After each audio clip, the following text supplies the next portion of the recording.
thinking of tomorrow, and I'm wondering about The Global Good View evening on Q, and a the very, big very station. warm welcome.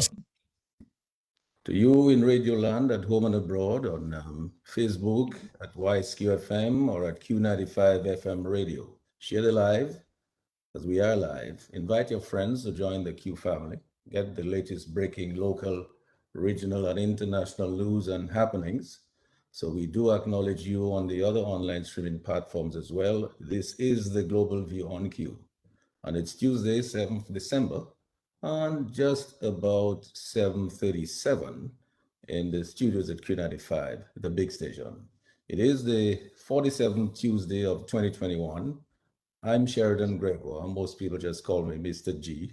My distinguished guests tonight are law expert Dr. Darius Lecointe, economic and financial advisor and consultant at Fontaine. We hope to be joined by engineer and contractor Mr. Anthony LeBlanc a little bit later on, and possibly also by Mr. Alvin Thomas, who's out there in Atlanta, Georgia. So the topic tonight is the national budget in Dominica, or national budgeting in Dominica, the Procurement Act, and awards of no-bid contracts for state projects, review of the Auditor General recent report, which was at some time in 2019. Happy to see Alvin has joined us now. And then, of course, upholding the requirements and the integrity of the Constitution and laws of Dominica. We hope that Dr. Lecointe will assist us with that. Just to remind ourselves that we just had an historic consequential by-election in the Grand Bay constituency. That has just been concluded, and Ambassador Vince Henderson is now sworn in as a Minister of Government in the DLP administration. It is not confirmed or denied that he may be still Dominica's ambassador to the United States of America and to the OAS, and that is also consultant on the geothermal energy project to the government of Dominica. But now he is in fact sworn in as the Minister of Planning, Economic Development, Climate Resilience, Sustainable Development, and Renewable Energy. So the question is Dominica's fledgling democracy and the rule of law under threat? Is it? Are electoral laws being blatantly breached? Where are the promised electoral reforms and campaign finance reforms?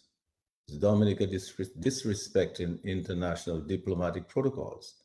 And what is the role of civil society in mitigating any threats like these? Are the revelations contained in the Auditor General's 2019 report justified? All of the things that are said, they're correct. Are the frequent capital project cost overruns and constant requests for supplementary estimates a symptom of a much deeper problem? Are the objectives and projects contained in the national budgets being accomplished from year to year? Can we do better than what we're doing in terms of accomplishing those goals? We still see escalating crimes and violence and apparent disrespect for human life. We continue to see a less than desired standard of living and quality of life for the majority of people. I'm pretty sure we can all agree on that. Resilience and sustainability of the natural environment and heritage appears to be a thing of the past. We don't hear too much about that these days. There's little engagement of our local contractors and the expertise of our diaspora brothers and sisters to help solve crime and unemployment and economic stagnation. The question is again, will there be peace and justice and unity and harmony and well-being of our Afro-Caribbean and Kalinago brothers and sisters before our nature island gets to its 50th anniversary of independence in 2028? Will things be better? So stay tuned. This is Q95, the big station. Stay tuned for straight talk on the national budget, on the Procurement Act and awards of no-bid contracts for state projects, review of the Auditor General's report as of 2019, and upholding the requirements and integrity of the constitutional laws of Dominica. These are some of the things that we will be touching on tonight. And as I said, our distinguished guests, Dr. Darius Lecointe, Dr. Thomson Fontaine, engineer Mr. Anthony LeBlanc, and Alvin Thomas. And we will discuss the good, we'll discuss the bad and the ugly, and even the dangerous. We'll examine the way forward, and we can see what lessons that we have learned from what has happened to us in the past. What can Dominicans and friends of Dominica at home and abroad do to help improve our fortunes in all of these regards? So tonight, as usual, we discuss, we make recommendations for the way forward. And like I always say, with no anger, with no malice, no personal attacks, no vilification, no divisiveness, just bringing back civility, caring society, good governance, peace, and love among our Kalinago and Afro-Caribbean brothers and sisters. So wherever you are in Dominica, in the region, or globally, please join this conversation on the Global View on Q right now and have your say as you do every Tuesday with me, Mr. G, on the big station. But it would be remiss of all of us if, as usual, we did not say a heartfelt thank you to our healthcare providers and frontline workers. They're still doing the hard work to try to keep us safe from this deadly virus and then this new variant, Omicron. So if it gets to Dominica, please follow the correct advice, guidelines, and protocols. Play it safe, stay alive, and hope it never gets here because we know it spreads very, very quickly. So happy to have you with us tonight. So wherever you are, in the neck of the woods, any part of Dominica or in the region and globally. Lambi is going to give you the telephone numbers that you can call a later. We'll be happy to take your calls tonight. But we're happy to have Sherwin Norris keeping us on the air. Lambert Charles is on the console in the studio as usual, directing the traffic. He will direct your calls to us a bit later. But I want to get started. And I want to get started by going over to Dr. Thomson Fontaine to get the ball rolling. There's so many questions, and I hope that Alvin Thomas, who has had a considerable experience working in the Auditor General's office, in the audit department, that Alvin will be able to assist us with some of the operations there, and will be able to ask us, in fact, is the job of the Auditor General protected in the Constitution and by the laws so that the auditor can give a professional service and provide the records as is. All right, so Dr. Thomson Fontaine, let me just go over to you and let me just also greet all the people who are with us on Facebook already. Over to you, Dr. Thomson Fontaine. Sheridan, a very good evening to you and to your many listeners, and of course to my fellow panelists, as well as to Lambi. It's great to be here and listening to your introduction. It really is enough to give any Dominican pause or anyone listening to you when you talk about the conduct of our national budget, the overspending that we've seen, the number of supplementary spendings that the government has actually come back to the parliament to request, the issue of no-bid contracts, tampering with procurement legislation, all of these things by themselves, even one is enough to give you pause. But when you think of all of those happening at the same time, it paints a very frightening picture of where we are in Dominica. It shows how far we are with regards to accountability and safeguarding of the public purse.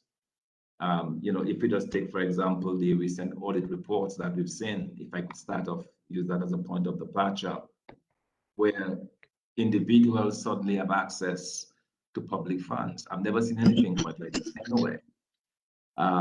Typically, individuals go through a process, a bank. If they want to lend from government would put that money, say, into a bank like the aid bank, and individuals access the money that way. But here you have a situation where individuals have direct access to taxpayer dollars without any type of accountability. They don't repay, and there are no penalties. When you contrast that to normal hardworking Dominicans who have to face a bank, and they have to account for it. If they don't pay, then they're taken to court and so on, and you have a process. But here, complete lack of accountability. And it really gives me in particular pause as an economist, as one who's seen many countries operate as I have seen firsthand good examples of government accountability, I must say that we have a lot to desire in Dominica. And if we extend this even more, Sheridan, to consider what happens with the receipts of our passport sales.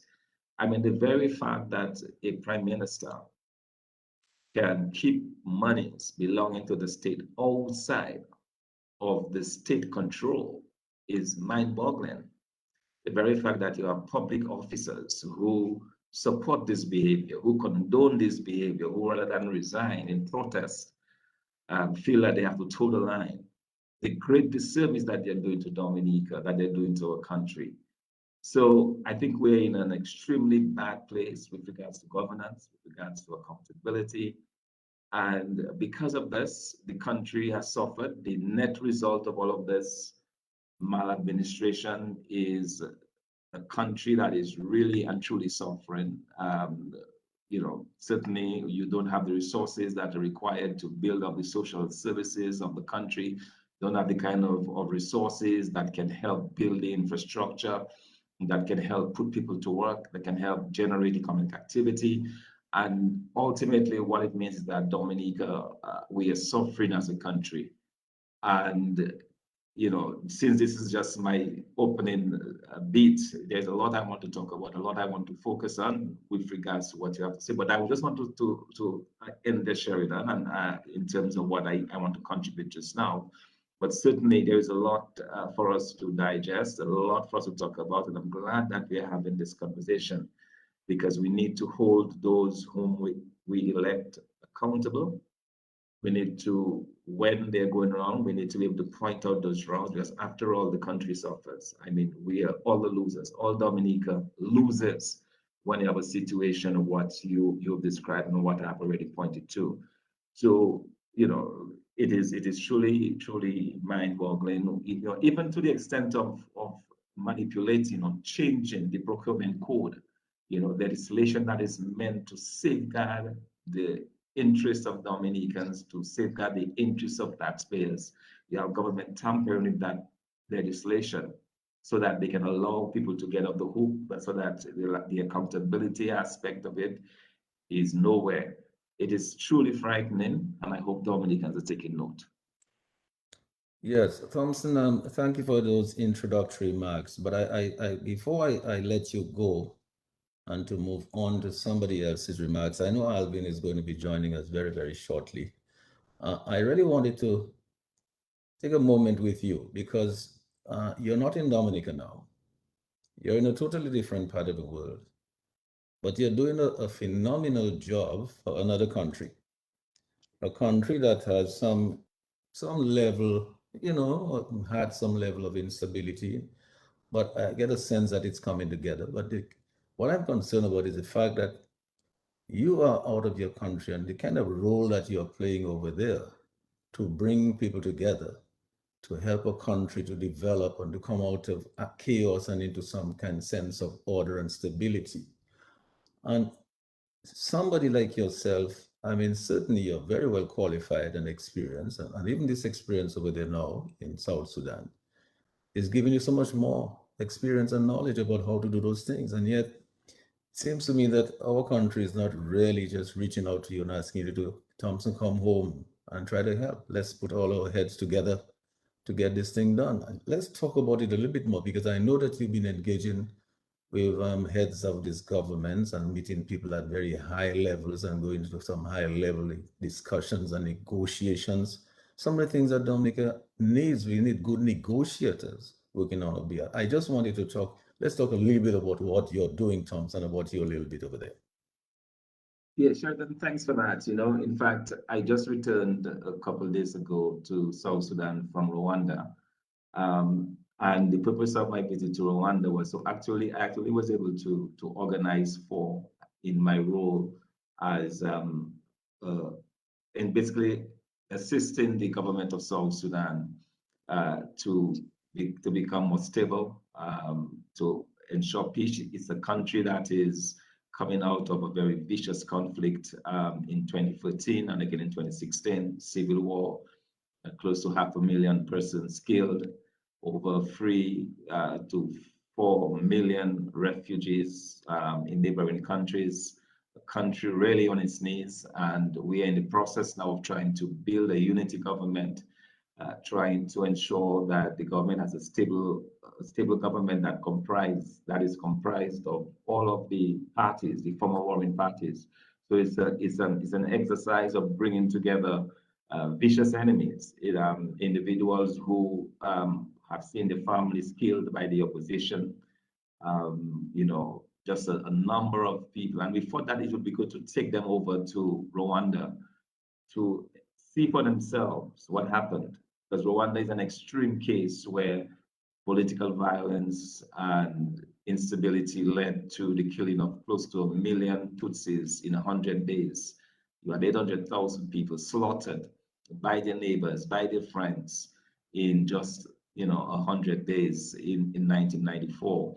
So the idea was to take these high-level ministers, the most senior government ministers in South Sudan, the most senior military leaders in South Sudan, take them over to Rwanda and kind of give them a lesson in genocide, a lesson in what can happen if you fail to get your act together. So that was very rewarding, because and it had a huge impact, of course, on those ministers and the military people from South Sudan, because they understand that if they don't get it right in South Sudan, if they don't work together, if they don't find a way to live together and get everybody involved, that they could actually end up in that situation. So it was a very powerful object lesson, and is something that one of my, as given the role of the chief of staff of strategy, that's basically what I try to do, think up ways to help the process, to help to build the trust and the confidence of the people, the members of government, to help build trust and confidence of the people of South Sudan in their leaders.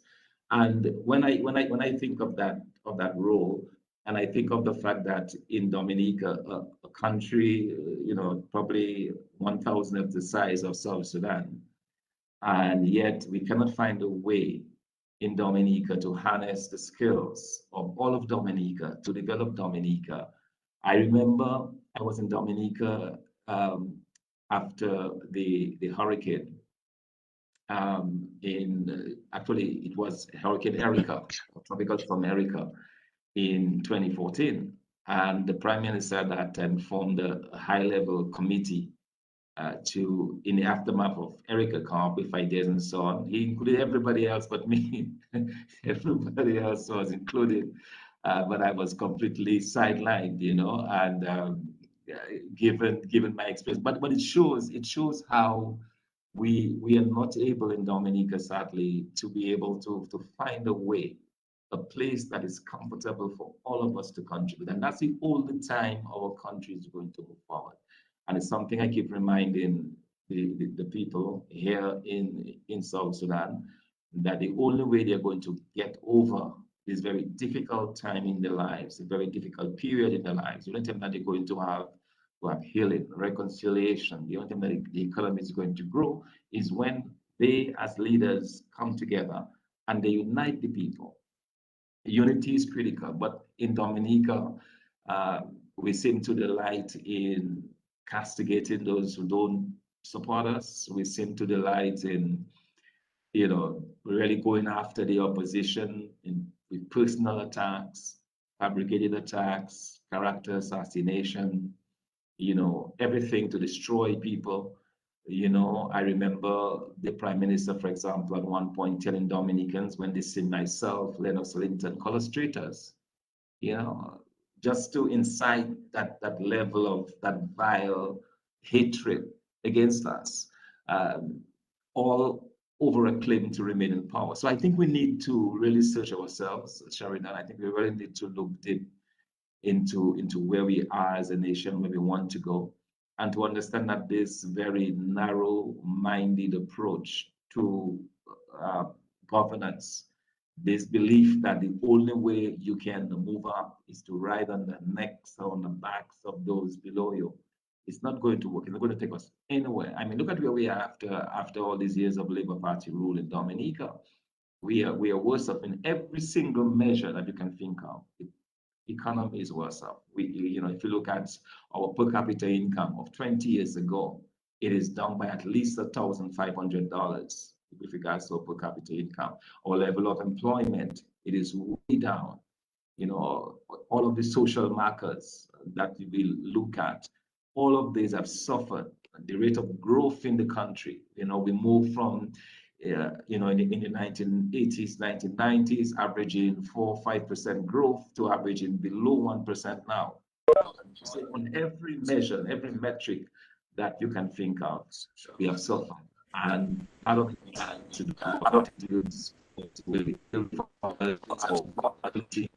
particular, this government's ability to divide and rule.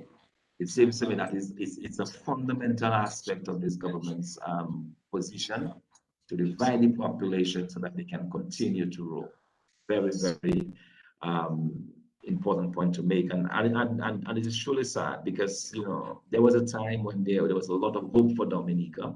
There was a time when we felt that this country was going places, but we've seen a systematic dismantling of the institutions of state in Dominica, the institutions of accountability.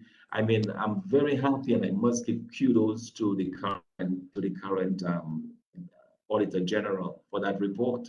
This is the report. I was in Parliament for almost 4 years, and we never got this report from, at the time, Mr. Clarence Christian.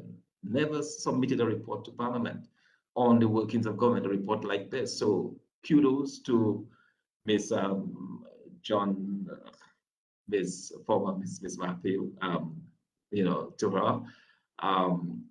It is good that, at least there are some Dominicans who are taking the role seriously, who are respecting the position that they have and doing it without fear, without favor.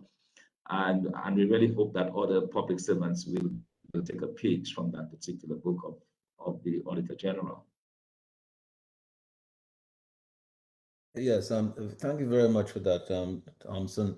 I wanted to go over to Alvin before I go to Dr. Lecointe, and the reason is because you mentioned the Auditor General and the report. I'm not sure whether Dr. Darius Lecointe ever worked in the audit department in Dominica, but he let us know. I don't think he did, right? Yeah, I never did. But did you work in statistics or something? Yes, I worked in the Department of Agricultural Statistics.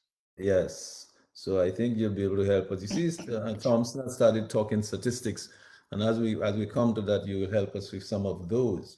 But Alvin, I wanted to go to you, and thank you for joining us here tonight, because it is sort of an unusual thing of late to have people in prominent positions like that in Dominica, really coming out and just doing their jobs and doing it in a way that is fearless, doing it in a way that is professional, that is respectful, but just telling the truth and giving a report and reporting as things are.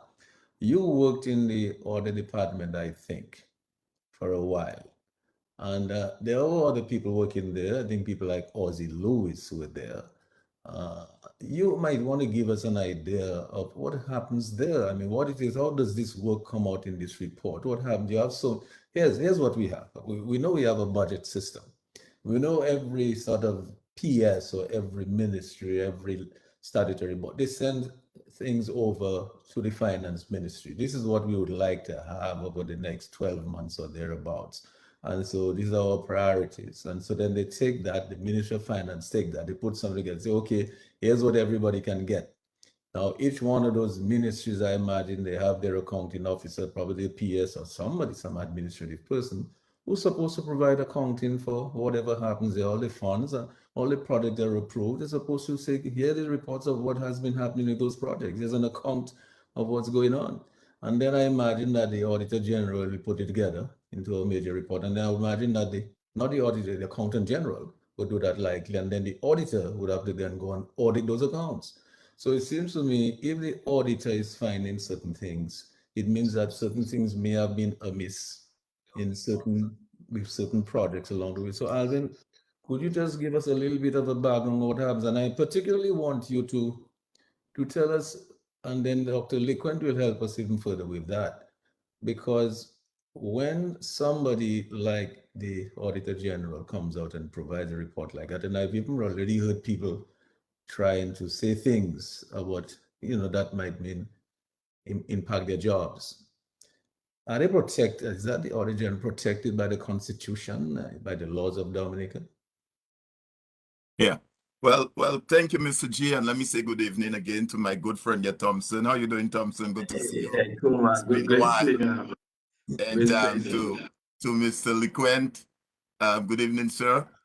Hi, good evening. Good to see you again, and Lambi, of course, and to the many listeners who are on Facebook as well as listening via Q.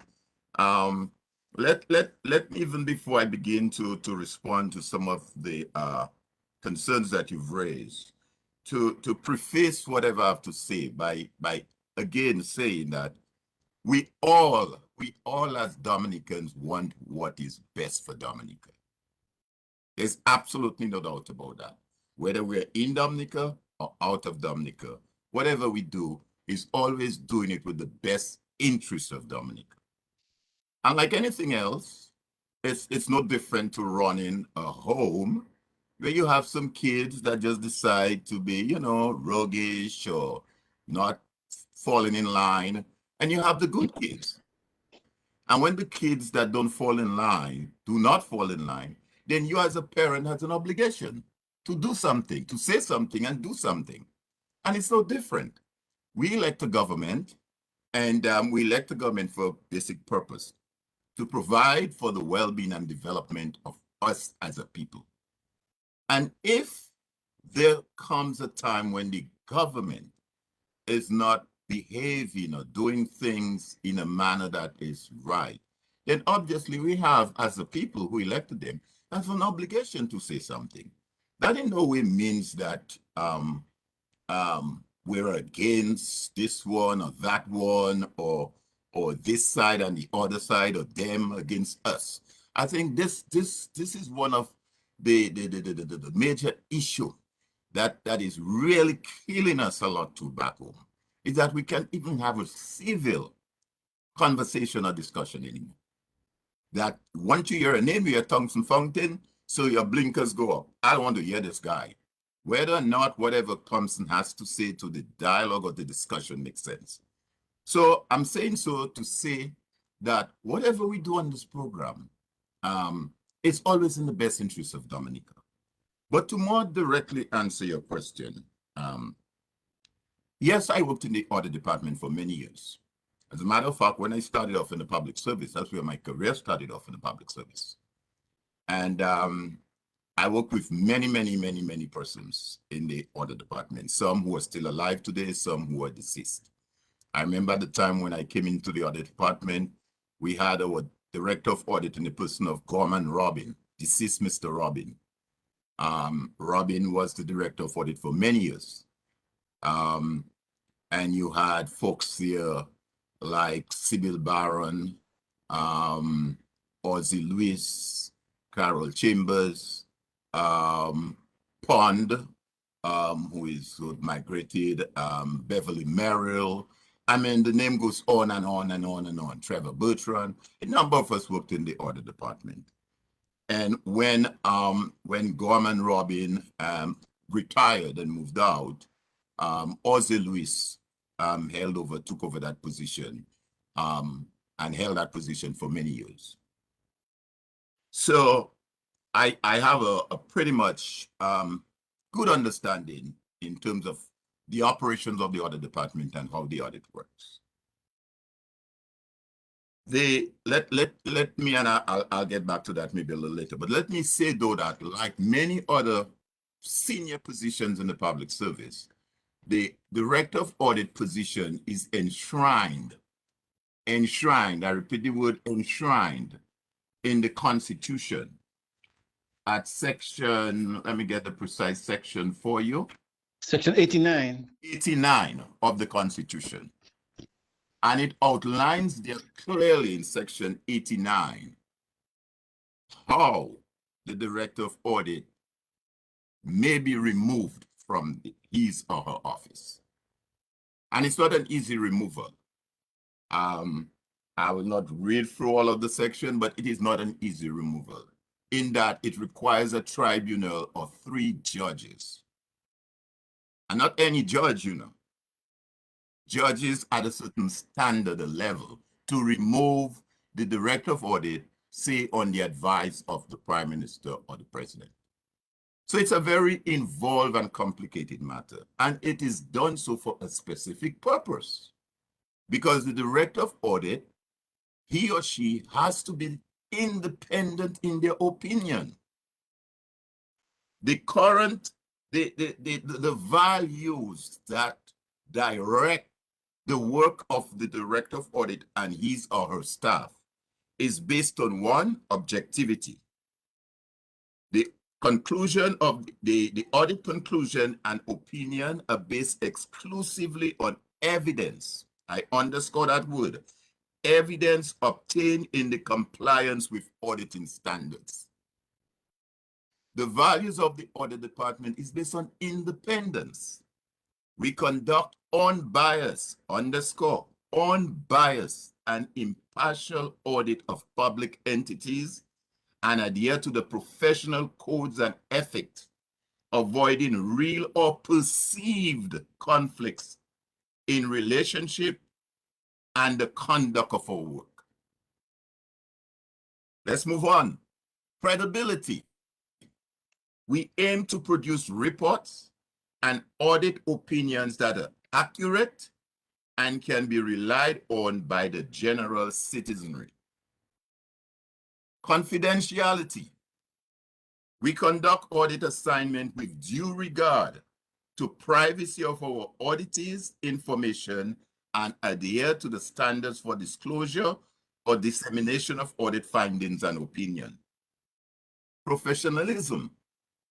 We aim to apply the highest professional standard with due care in carrying out audit assignments. Additionally, we are committed to continuously improving our processes and practices. Integrity. We are adhere to INTOSEA standards in the execution of our duties and ethical behavior in relation with the staff of audited entities.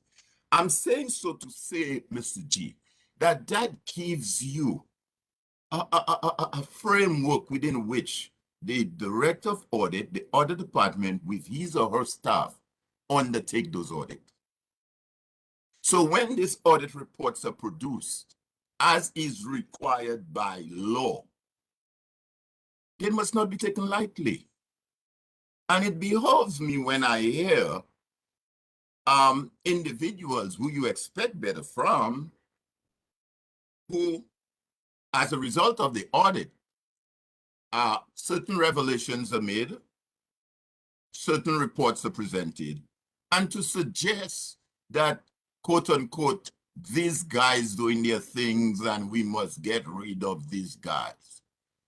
I mean, what kind of society are we running? Are we running a banana republic society? I mean, what are we operating from? But you see, again, unfortunately, although one might say, well, Alvin, don't go back and rehash what may or may have not been said. When you have the head, the leader, will make comments to the effect that no law, no constitution will prevent me from doing what I want to do, then that what permeates down in the society. Again, if I may use the analogy of a home, if you as a parent is telling your child, don't do X, Y, and Z, and then she sees you doing just what you're telling them what to do, what do you expect? Child might say to you, but daddy, you tell me don't do that, and look, I'm seeing you doing far worse than that. That is the problem that we have. That is a fundamental problem. And I would hate to think, in any stretch of the imagination, that the director of audit would issue a report on the status of government finances, that director of audit would now be intimated by anyone, whether it's public persons, whether it's government officials or politicians, as the case might be. it really blows my mind that we have gotten to that stage of our history. It ought not to be. It is wrong. It is absolutely wrong. Let me also go back to say, you know, Mr. G, the government is elected, and again, I'm trying to bring that across so my listeners, the listeners can kind of relate it. A government is elected, and say the government is like the board of directors of a company. You've had businesses in the past. So they're board of directors of Gregoire and Gregoire Associate. And you say to this guy, hey, run the shop. You go to the bank, you get a loan, the government gets money for taxes, revenue, whatever. They go to Parliament, they have to get approval from Parliament. Parliament approves and say, well, hey, we allow you to spend $200 million to run the country. Provide health, provide schools, build roads, do all XY, give the carry people this, provide the whole works. And that is by law here. And each ministry has a permanent secretary, which under the Constitution and by law is quote unquote designated an accounting officer. So they are responsible for the funds that pass in Parliament fund, those funds. And under the law, the Finance Act, they can be held liable legally as well for mismanagement or misuse of those funds. So again, going back to a business, you run a business. At the end of a period, a year, whether it's January to December or July to June, whatever that is, don't you do an audit of your business and see how well you're doing? How much you've sold? You have 6 salespeople working for you. You have an accountant. You have a bus driver. You have a security guard. You do, a number of things. At the end of the year, you tell your accountant and your auditor, well, hey, tell me how this thing is going. And your auditor will run a report. Your accountant will look and say, oh, boy, something not going right there, Somebody cooler in the shop. This salesperson is doing what they want as they want. The accountant is paying one or they want no receipts. No, I mean, what is this? I see you give Alvin Thomas $10,000 for carrying boxes. What was that? I don't understand. And that way you can see as a business, whether as an operation you are working. True government is not the same like looking for profits and loss, but you're looking for value. Value as far as the operations of government. So it is no different. So if the auditor in her work discover those anomalies, this erroneous expenditure, she has a right, he has a right to report those. And the accounting officer, beginning with the accounting officer, moving to the rest of the command chain, has an obligation to explain and clarify. I mean, there is one section in the report that I think it speaks about name change of pay, overpayment. Section 506 of the 2019 report. A bill in the amount of $4,000 in the name of an individual, which states jobs done, quote unquote, was authorized by the accounting officer for payment to another individual. Yeah, Alvin, I wanted to I wanted us to stick a pin there for a minute, because I think we're going to find that we're going to go in depth, very likely, into that report. And I will want not only yourself, but Dr. Fontaine to look at the numbers there. Because remember what we're talking about here. We're talking about we're starting up from budgeting. Every year you prepare a budget, you want to do certain things. And you want to make sure that those things are done well. So, you have all ministries saying here our interest. But overall, the country... Well, Mr. G, done legally. Yes. So the thing is that the country has certain national objectives, certain things it's trying to accomplish. And many projects will be put there for the purpose of creating exports and generating revenue, improving your GDP, creating jobs, and so on, and earning revenue and so on, elevating your economy. I mean, this is why you make those investments.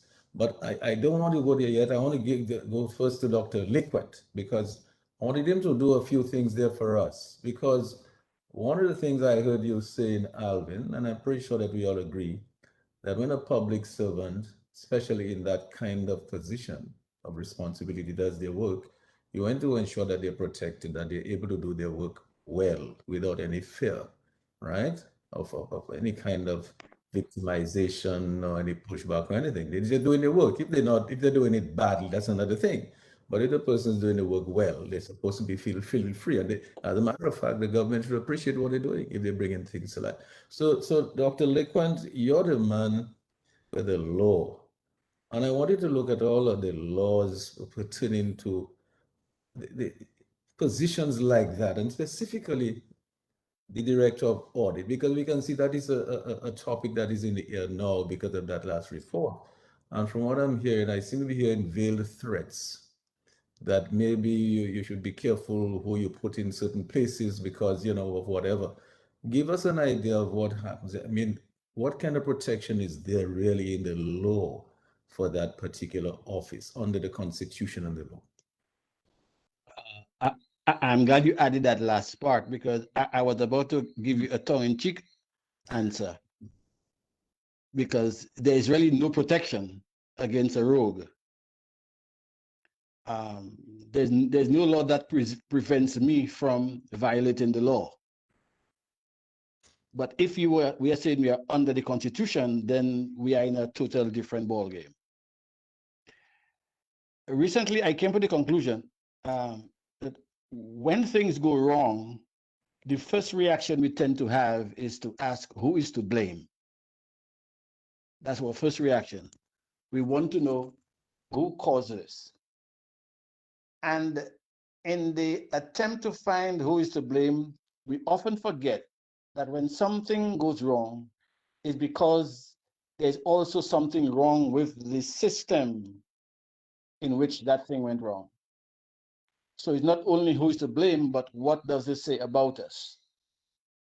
So that we have to ask ourselves, we're looking at this matter of the audit and the irregularities that were found, and also the supplementary estimates, which show that there were big cost overruns. How did this thing happen? Because I was looking through the audit, I did a search. I did a search for two words. One was violates and one was breach. Both words are used in the audit record, audit report. The auditor found that there were breaches of the law and there were violations of the law in the financial records of Dominica. That is serious. Then we have these huge overruns on the estimates, and you ask yourself, why did these things happen? How did we get to a situation where we have the situation? Because if we are building a country, we want a country in which the people who are making estimates for a budget are do their work seriously enough that they are not serious overruns. And also the people who are executing the laws follow the laws. So how did we get to a situation where we have a situation where the laws aren't being followed and estimates are not accurate enough that they are not huge? I mean, the idea that you need a supplementary estimate that is almost equal to the estimate that was given in the budget is ludicrous. I mean, that shouldn't happen. So I asked myself, how did we get into that? And to answer your question, the conclusion I came to is that it goes back to our independence.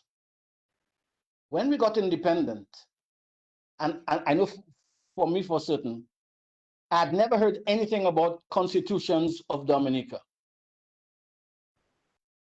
I was surprised to find out that we had a 1967 constitution. The only thing I knew about constitutions was that England didn't have a written constitution. Well, actually, I was told England didn't have a constitution, but we had laws. Now, under the law, and I think it was Alvin who raised the question, he said that we all want what is right, what is best for Dominica, but we find ourselves in a situation where there's an us versus them mentality that goes around. This us versus them mentality comes because we are focused on the law, but we aren't focused on the Constitution. So if we are focused on the law and something goes wrong, we say the person who did the wrong, that is them, and us are those who didn't want things to go wrong. If we focus on the Constitution, then we say something went wrong, how can we together solve it? The us versus mentality comes because through no fault of ours, when we got independent, we were given a constitution, but we were never told how a constitution functions. We were never told how it runs. And so we assumed that a constitution functioned the way a law functions. And so we end up having this situation where in the last CCJ case, on the treating case, we had an attorney for one side go before the CCJ and say that the Constitution ought to be interpreted according to the law. And I have found in Dominica that many people believe that the law comes first, when in fact, the law must be interpreted according to the Constitution. That is what the principle is. But most Dominicans don't understand that. And the reason why you end up having this cost overruns is for a simple matter, and let me explain to you. Having supplementary estimates is nothing new. Those things happen all the time. When I was a young man, I went to Parliament and I heard all about it. If the government's estimates are not accurate, then they overspend and they come back to Parliament for a supplementary appropriation. The problem, however, is that over the years, people have begun to use supplementary estimates as a patch for bad work, so that I don't have to do my work properly the first time. So I am this financial officer asked to present a budget for my ministry. I don't have to do a good job. I just do something because I know that if there's an overrun, the minister will take it to Parliament and ask for supplementary appropriation. And what has happened over the years in Dominica is that this mentality has sunk in, and has sunk in a very dangerous way. Because what happens is that people, instead of doing their work as they should, instead of being conscientious and doing the best estimate that they can, they just do something because they know that there's a patch. Now, that can be covered fine with an estimate, but it also influences our behavior socially. Because what I found is, in terms of the Constitution, that people use that same legal approach to the Constitution, in which they do not ask what does the Constitution require for Dominica. No one is thinking about how does my behavior affect Dominica. They say, what can I do? Which is translated into, what can I get away with? And if they catch me, then we can patch it up, because we learned that from the supplementary estimates process. If you don't do a good job up front, it'll be patched. And so we just do whatever we want. And if they catch us, then we'll fix it. If they don't catch us, then we can say we got away. And that's why, for example, you found what happened in this nollie processing of this recent case. Anyone who looked at that case knows that the case shouldn't have been nollie processed. But the mentality is here in Dominica. Let us do whatever we want. And if someone is bold enough or rich enough to take us to court, and the court rules against us, then we will patch it. If they cannot do that, if they don't have the money to take us to court, if they don't have the the boldness to take us to court, then we have gotten away with it. The problem with that is you may get away with it, but the country suffers in the process. Because when you have a society in which people are more concerned with what they can get away with than with what builds the country, then what you have is this us versus them scenario, that whenever I point out a problem, then the other person gets mad. And I think the recent revelations by the leader of the opposition in Parliament, when he spoke on the audit report, which I understand he was not allowed to quote from, demonstrates the wisdom of our Constitution and why we need a leader of the opposition in Parliament.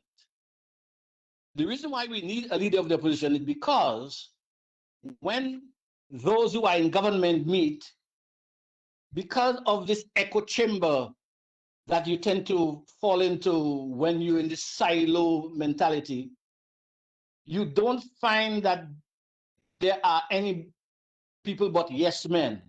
And so everybody agrees with the PM, even if he's wrong, or they agree with this minister, even if he's wrong.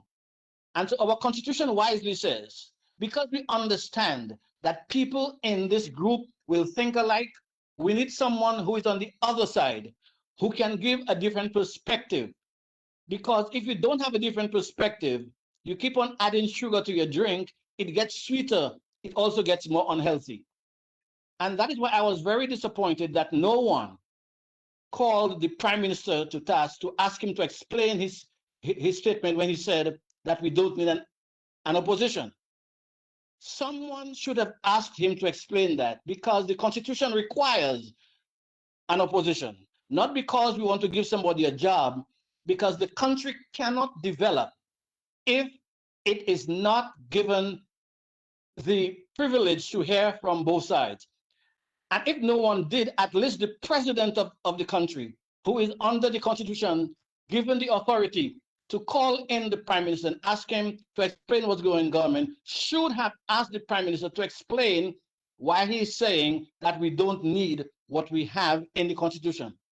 So, in summary, if we want to build our country properly, and we want to have a situation where all this rancor goes away, we've got to focus on what the Constitution requires. The Constitution, that's why the Constitution protects the Director of Audit and protects a whole host of other people, because the Constitution is not concerned with me as an individual. The Constitution is concerned with us as a people. It is not us against them. The purpose of the Constitution is to ensure that the country develops. And if we continue in this mode in which people do what they can get away with until they are caught, the country will not develop. Now, sadly, and the reason why I got interested in the Constitution in Dominica was when I returned from the US 3 years ago, I learned, to my chagrin, that over the last 37 years, well, it's not over the last 40 years or so, 43 years, 44 years that we've been independent, we have never completely implemented our Constitution. Because even though we have every other office that the Constitution says that there shall be, we have never appointed a parliamentary commissioner. The Constitution says that there shall be one, not there may be one, not that we think it's advisable to be one, that there shall be one. And because for 40-something years we have lived without one, we have gotten comfortable with the idea that we don't need to follow the Constitution. That is a gross mistake. And if Dominica wants to go forward, it has to reconsider its attitude and its perspective towards its Constitution. Because we don't have a Constitution because we want one. And as I said at the outset, we were unfortunate in that the people who gave us our Constitution had no clue about how to run a Constitution. Because England doesn't have a written Constitution. They don't know what it's about. They gave us one, but we had laws, and we kept on using our Constitution as if it is a law. Now, there's a lot I could say about that, but I want to end here because just to go back to answer your question, Mr. Gregoire, the Constitution defends and protects the Director of Audit, who does his job, does his or her job to the best of her ability independently, and therefore cannot be fired because at the whim of someone. And anyone who thinks that they can just do whatever they want and violate the Constitution because they can get away with is working not in the interest of Dominica, but in their own personal interest. Thank you. Mr. G, Yes. if I could make a very quick point on the supplementary estimates before we transition out of that particular discussion. Yeah. You know, if No, you but notice, go ahead, because we're going to stay with it. We're staying with it, so you go right ahead. okay, sure. If you think about it, a budget, the government is not allowed to spend a single dime until the budget is approved by Parliament. And that is the guarantee that Dr. Lecointe is talking about in the Constitution, that the Parliament, which comprises the voices of the opposition and the government, have to approve that budget before spending begins. So there is a reason for this. Now, what this government has done, very, very against all of the rules, is that what they've done, they go to Parliament, they get the approval to say, let's say, to spend $100 million. And then they very coyly go and spend $200 million. And then they come back to Parliament and say, oh, by the way, we spent more. Can you now approve after the spending? The way the supplementary estimates are supposed to work is that before you go into supplementary spending, before you exceed the budget limits that the Parliament places upon you, you're supposed to go back to Parliament to get approval before the spending. We have it completely sideways. So what it is, the government is getting away with murder. It means that they can spend as much as they want, and the Parliament has no say. It makes no sense that after you've done the spending, you then come back to Parliament and say, oh, by the way, approve this when it's already done. So that is something that we need to correct. There's a reason why you cannot spend before the budget. And by the same token, the government should not be spending before it gets approval for its supplementary. That's why it's called supplementary estimates. And it's not supplementary spending, it's supplementary estimates. So you estimate that you will need an additional. So for example, a classic case where this could be used, say, let's assume you go to cabinet, you go to Parliament, say, and you ask $50 million to build a road project. 3/4 ways through the year, the $50 million is gone, the project is not completed. You then estimate that you need an additional $10 million to complete that project. You go back to Parliament and say, okay, give me this extra $10 million to complete it. You don't go into overruns, you don't spend illegally and then come back and get the approval of Parliament. That is something that we've been doing, that this government has done. Again, with this pointed notion by the Prime Minister that no law, no constitution can dictate his behavior. And that has put Dominica in the most ridiculous position that we found ourselves in. That complete defiance of the Constitution. And it is taking hold in every aspect of Dominican society, and it simply is not good. Now, Thomson, I will want us in a minute to go into a little bit more depth into the whole question of the supplementary estimates and look at the auditor's report and in some detail. One of the things I wanted you to say that you made that statement a while ago, and that in fact, the spending is not supposed to take place before the approval of Parliament. But then, you see, that is why I'm a very strong proponent of amending the Constitution so that the legislature can be separate and distinct from the cabinet. Because what you have now is the cabinet controls the legislature. The cabinet controls the Parliament. So that, for example, if I'm the Prime Minister, I have a cabinet made up of so many ministers, and they're all in Parliament, and I still appoint so many senators. And I know that I have the majority in Parliament. Whatever this is, I know Parliament to ratify it.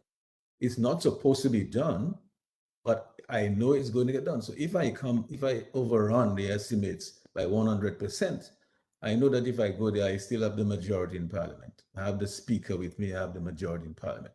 I know the ayes will have it, and that is part of the problem. You see, that creates a little bit of unbalance, and therefore you get some waywardness there. So in other words, there is no limit to what can be done there. You can inflate the thing by 1,000%, and you still, the ayes will have it when you go to parliament, and that is one of the problems there, right? But let's just go back a little bit, Thomson. I might want you to make some further comments on that before I go to Alvin. You see, the auditor found breaches and violations. You heard Dr. Lecointe in the auditor's report. He mentioned two words, breaches and violations, right? And so that there should be consequences. Somebody should answer for that. And the finance minister should want some answers from somebody for that. If there are breaches and violations, somebody should want to know where that is coming from, right? Now, and that is where I want us to go back to the estimates, Thompson, because you see, when the parliament approved those estimates, you have projects that are approved. Ministries say, I want to do this, I want to do that. Some are capital projects, some are other projects. And so these are the estimates of what we want to accomplish. And the ministry says, okay, you can't have all that, you can have this and that. How does it happen when they cut down your thing? Everybody comes back and how can we have almost $300 million of supplementary estimates? What was the budget that we had? $1 billion, and we have almost 300 million in supplementary appropriations. How can that be? And what for? And if we look at those projects, that is why we have to look at those projects, and then we have to relate that now to the Procurement Act and the no-bids contract.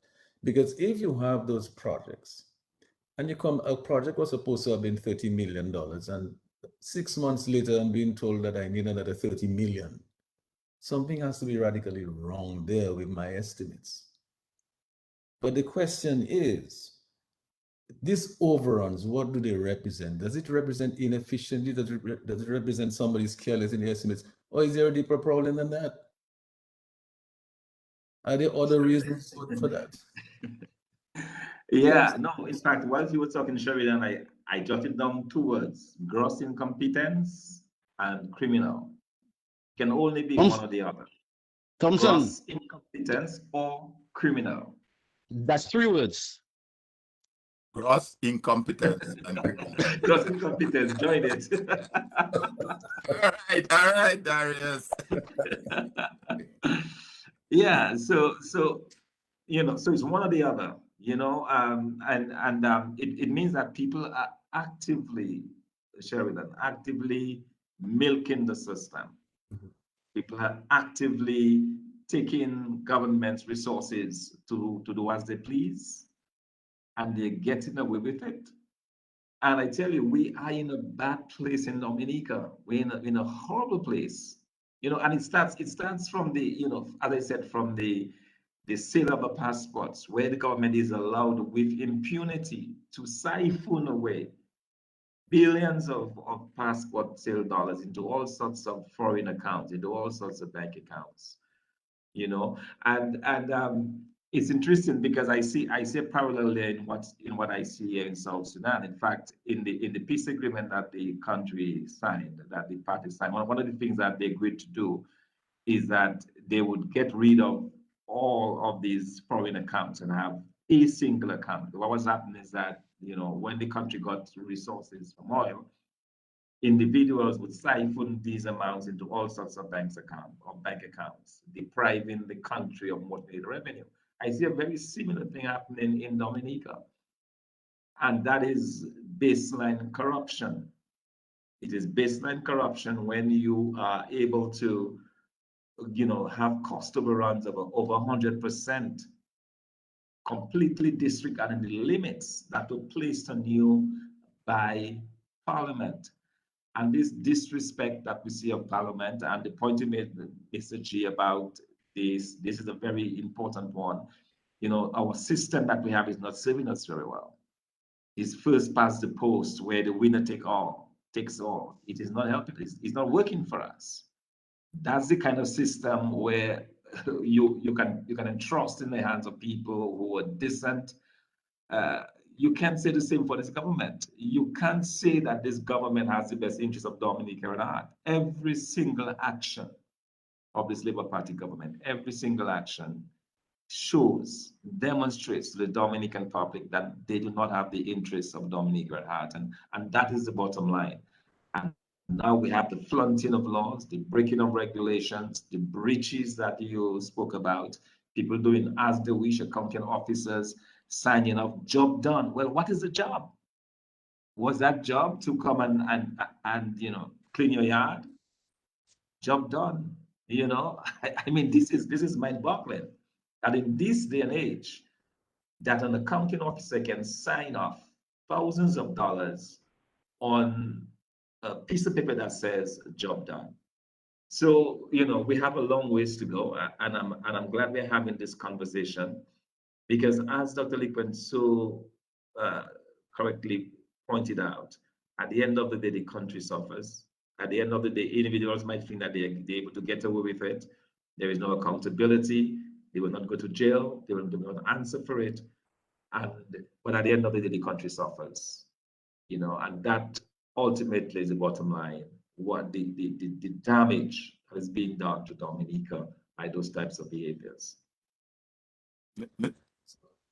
So Alvin, you wanted to jump in, I'm sure, because when we look at the big picture, really is what I'm trying to do. I mean, there's something that the country on a whole is trying to accomplish. I mean, it's a little piece of rock, 70,000 people. It's just about 20 miles long by 10 miles wide average, something like that. And only about 70,000 people, a significant percentage of those people are very young people under the age of 16. And another percentage is over the age of, retirement. So it's a small country. I mean, this country can fit into a large stadium, all the people there. So Alvin, we talk about budgets and big picture and what we want to accomplish. I think, isn't what we want to accomplish just trying to ensure that our people have a reasonable standard of living and a quality of life, so that they can have income that, they can get by with easily, a living wage, and that the country itself, the economy, can be managed in a way that we can use our natural resources, our natural endowments, and add value to them and use them in a way that is sustainable, so we can build wealth. So by making things and producing things the world wants, sell it to the world and make a profit. So there's cash flow in our economy, and our people can build a home and do certain things. But then all of what we're hearing in terms of these budget estimates and the project, I'm not really seeing, as Dr. Thomson Fontaine mentioned, I'm not seeing that resulting in growth. I'm not seeing that economic prosperity. I'm not seeing a lot of generation of productivity or exports. I'm not seeing tourism booming. A lot of people can spend a lot of money. I'm not seeing us adding value to our local resources, and manufacturing stuff and doing agribusiness. This is not happening. So, and yet, we're talking about major cost overruns in projects. What is that about? Right? Mr. J, and I subscribe to a lot of the comments that Dr. Lecointe made earlier as it relates to the laws and the Constitution and that sort of differentiation. But even having said that, there are certain various statutes that are currently on the books that have been there for a long time, that are required to govern the way government operate, the way an accounting officer is supposed to operate, a minister. I mean, Mr. G, we've had other financial secretaries before. We had Alec Lazar. We've had other permanent secretaries. We've had other governments in office. There is what is referred to as the Finance Administration Act number 4 of 1974. It is still enforced. There may be 1, 2 amendments to it, but that is an act of parliament that outlines in as many as what, 56 sections. Wow, an accounting officer in the government service need to operate. So just to piggyback a bit on the comments that Thomson made, Part 5, Section 20 of the Act, that speaks about authorization of expenditure, outlines clearly the process and the procedure for supplementary estimate. Supplementary appropriation, as it's referred to. Let me just refer to Section 23, because Thomson sort of alluded to that.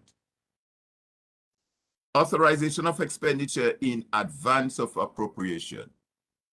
If, notwithstanding the provision of Section 21, so Section 21 is saying, well, look, if you have a situation when the consolidated fund, the budget pass, and then, you know, government has to operate and they need some money, blah, blah, blah, and all of that.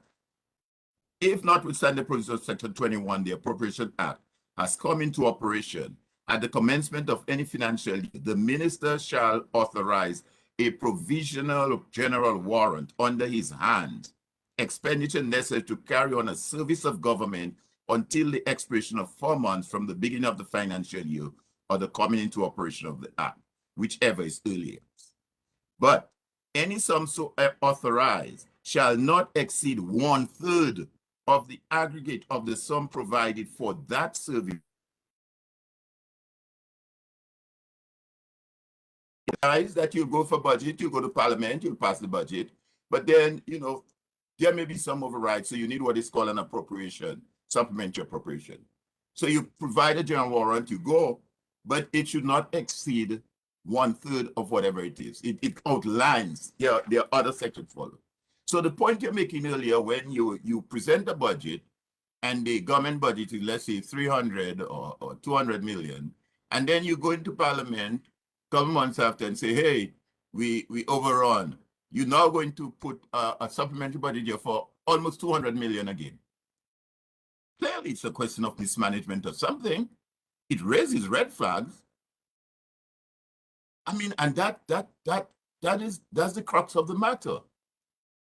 So it goes far beyond what you have asked in terms of the value and all of that. And what makes matters worse is when you see from the director's audit report that you have situations like we just mentioned earlier, about 4,000 in the name of job done.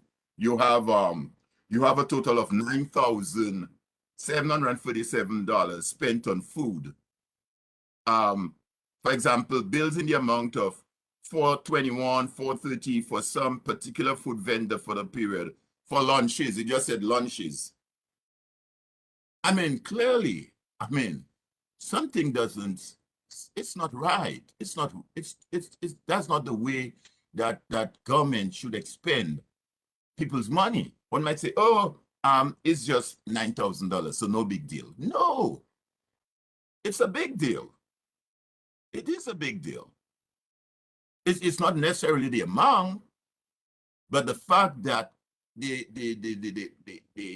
act that has committed, the fact that expenditures are being done outside of the requirement of the acts and the various legislations that outline how government's money should be spent. So it is indeed a serious matter. It is a matter that warrants some discussion. It is a matter that one has to frown on and ask, well, what is going on? Because all of these things, as I said, there are specific bits of legislation that guides all this thing. The question of the accounting officer. The accounting officer, if there's an expenditure that the accounting officer, or rather the director of audit raises certain issues in her report, where the accounting officer is found wanting, that accounting officer is supposed to give explanation to the Public Account Committee. That's another creature of the Constitution.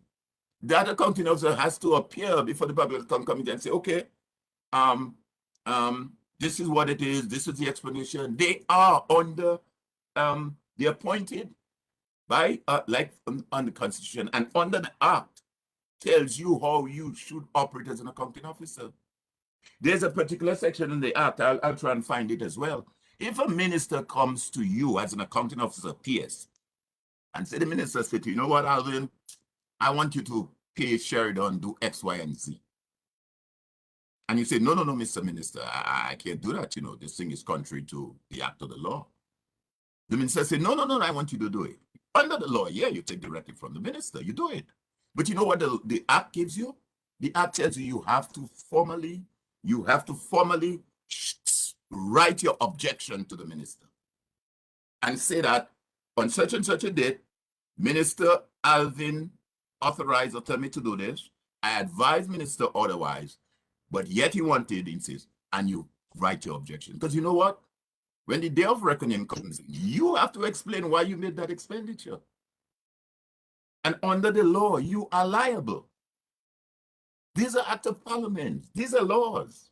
You breached the act. These are not just like you run this thing as you want, how you feel, how you don't feel this morning, who you like, who you don't like. No. I have said this on this show before. As a member of the JCs of Dominica, which is part of a wider international body, we have what is called our JCI creed. You know, one of the tenets in that creed? Government should be of laws rather than of men. That's one of our lines. We believe, and it goes on to say, government should be of laws rather than of men. Because it recognizes that if we just go by how we feel, how emotional we get, how excited we are, who we like, who we doesn't like, who we support, who we doesn't support, and there are not certain guidelines in place to guide our operation, then it's going to be all mass. It's going to be chaos.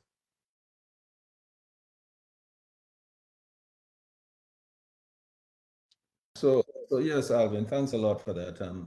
It's a good point at which, you know, to introduce Tony LeBlanc, because we're talking about Tony. We're happy that you could make it here tonight. We know you had another previous engagement, so I'm glad that you could find the time to, you know, and the energy to come and be with us here tonight. Really, it's a good time to introduce you, and I will do that in a minute, because we are talking about the whole question of estimates. We're talking about what we do in the budgeting. We're talking about projects, that national projects are supposed to have consequences for the well-being of people in the country, for developing skills, for engaging people like local contractors and laborers and people who have skills and assets that can be used for development of projects for the benefit of the entire country. And we're talking about how is that done, how is that managed, and why is it that so many of those projects, the estimates are so far from what they turn out to be in terms of actual expenditure. And we're finding that, I mean, it has to be an anomaly when you have to go back after you've had a budget approved. 6 months later, you're going back for an additional 1/3 of that budget because you had cost overruns, because your estimates were so bad. And we're wondering whether there is more to it than just bad estimates, you know, whether there's anything more than that to meet the eye. But the point is that before I let you come in, I just wanted to take a moment and just acknowledge many of these people who are with us here on Facebook, because there are quite a few people with us on Facebook and they're here with us, and I really want to acknowledge them. We can't really read all your comments, but certainly wanted to acknowledge just call a few of the names that I can see that Michael Norris is with us, and Eliza Lewis is also with us, in Ashby, Scotland.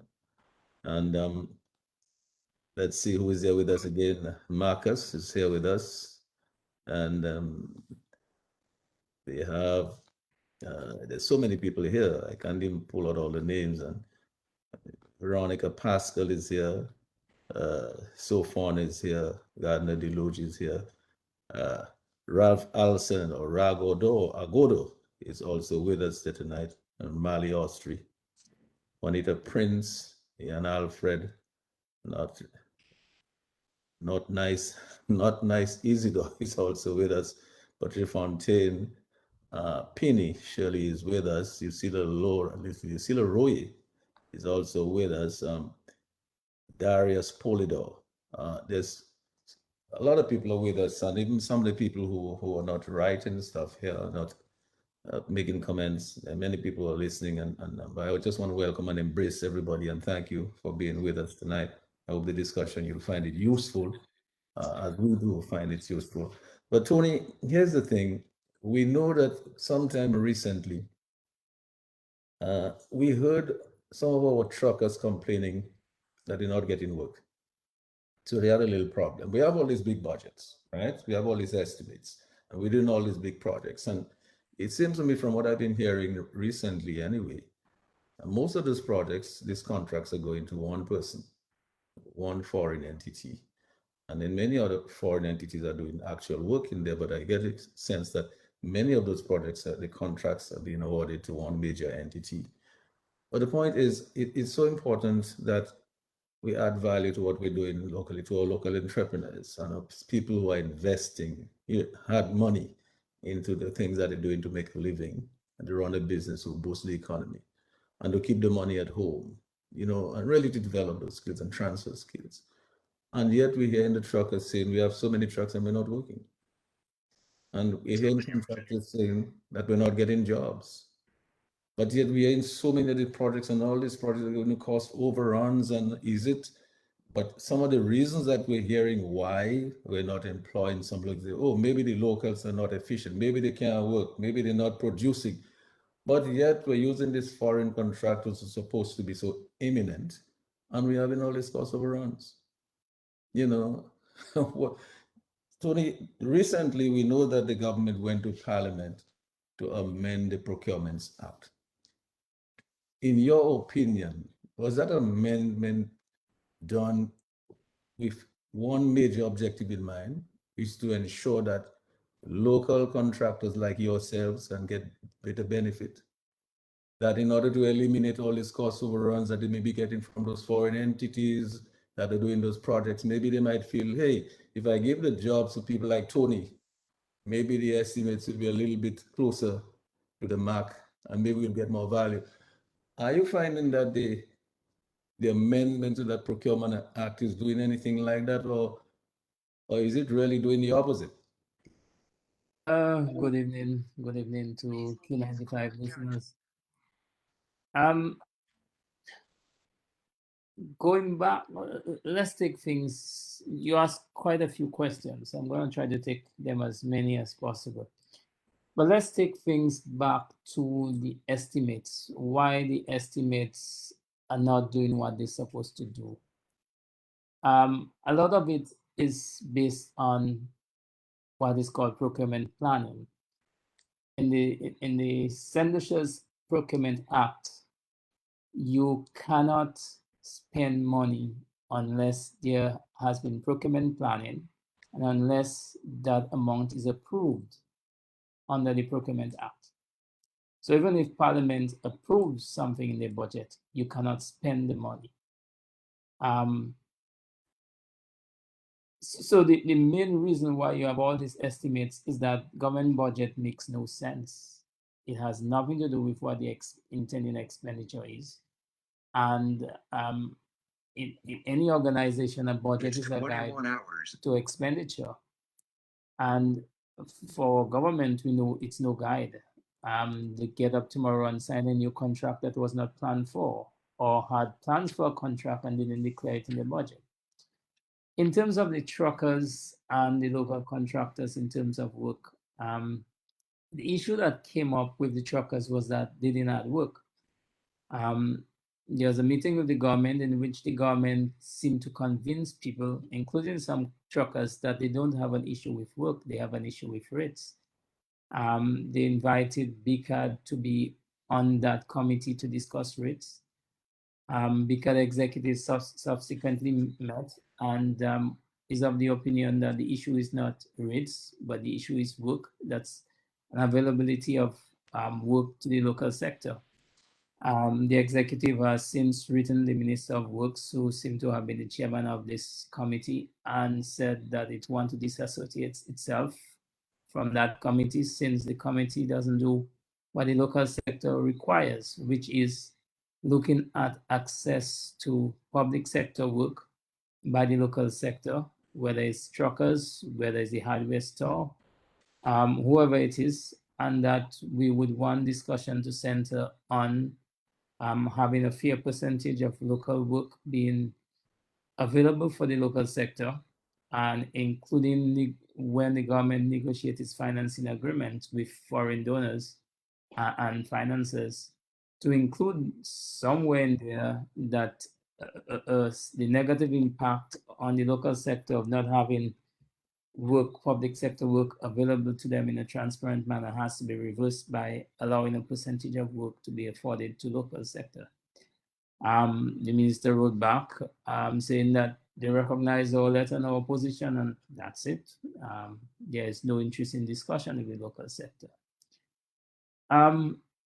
You ask about the Procurement Act. The Procurement Act, Public Procurement Act, and Contract Administration number 11 of 2012 was not amended. It was repealed. It was repealed, and its replacement, it's what we believe in the sector, in the private sector, is an inferior act, one that does not spell good for either Dominica's private sector or transparency or democracy. It's one that is really, the heart of it is a section called Section 58. And that section is buttressed by Section 51. Section 58 is called Framework Agreement, in which any accounting officer, any permanent secretary can get up tomorrow and say, there are a lot of roads to maintain.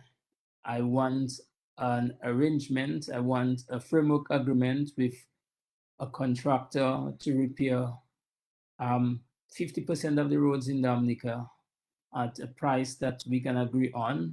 It's not going to be a transparent method. We just agree on that price. And that contractor can maintain the road for another 20 years because maintenance is an ongoing basis. It's continuous, it's repetitive. Or there's a hurricane season coming up.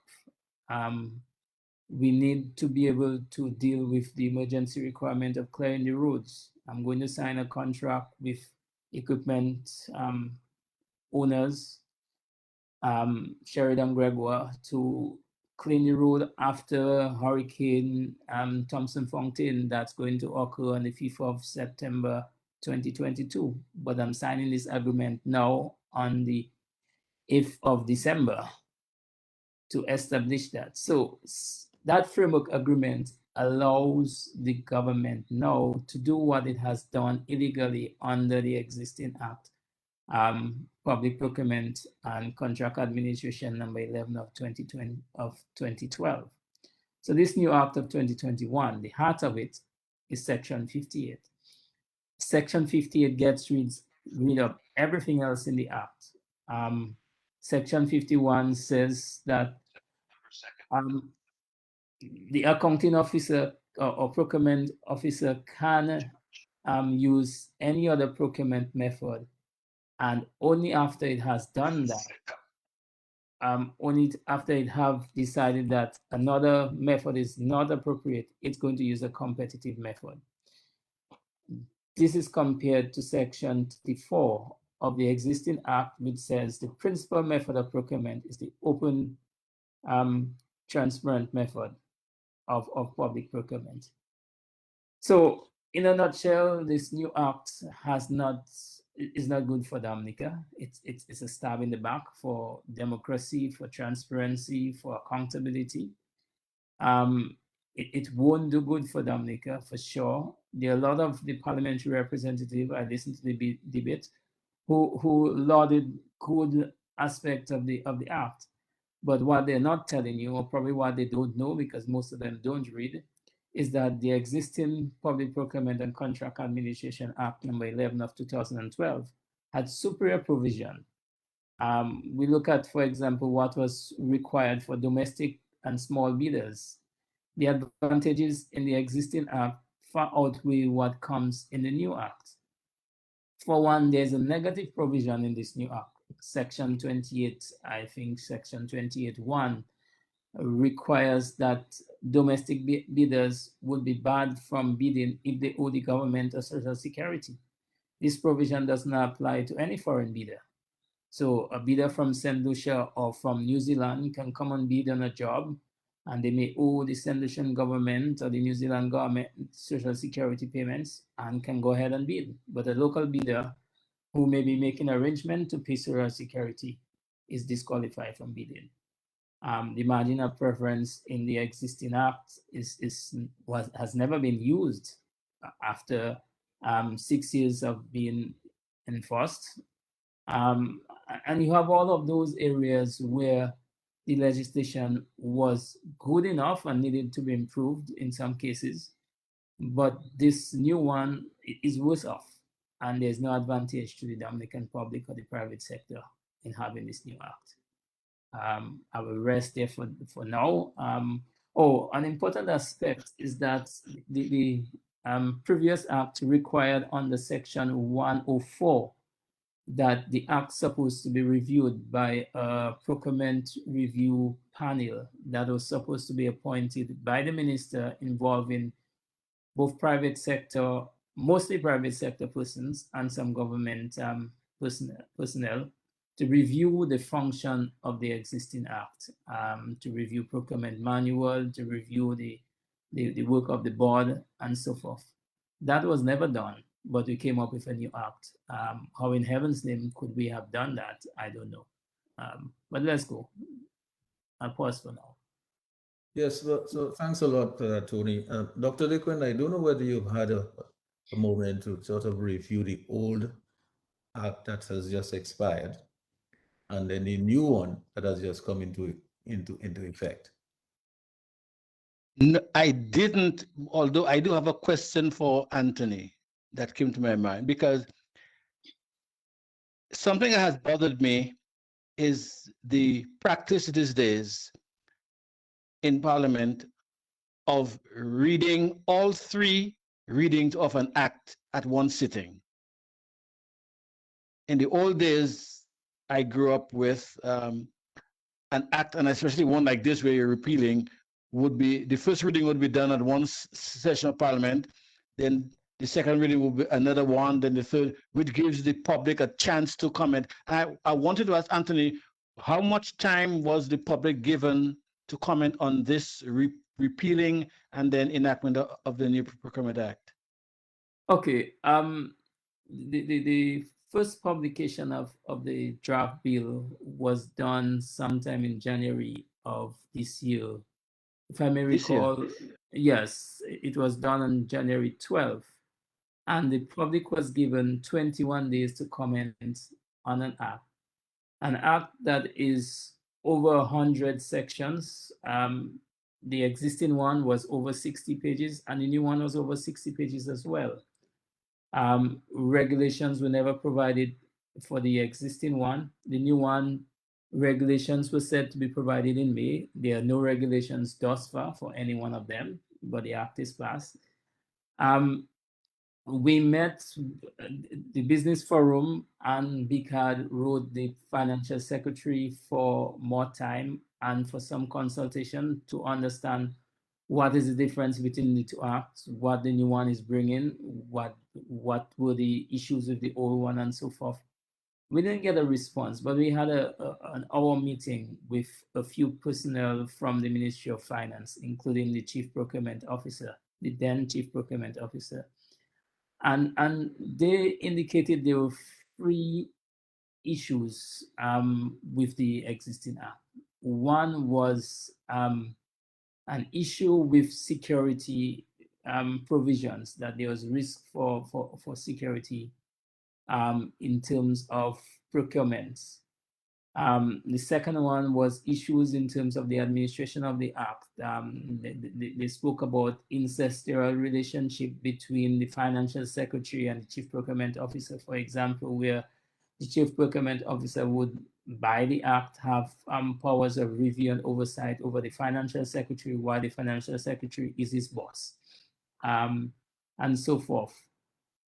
The other one had to do similar with that. the point is the new act didn't do any better. That issue of security risk is worse in the new act. In the old act under section 22, I believe, it provides that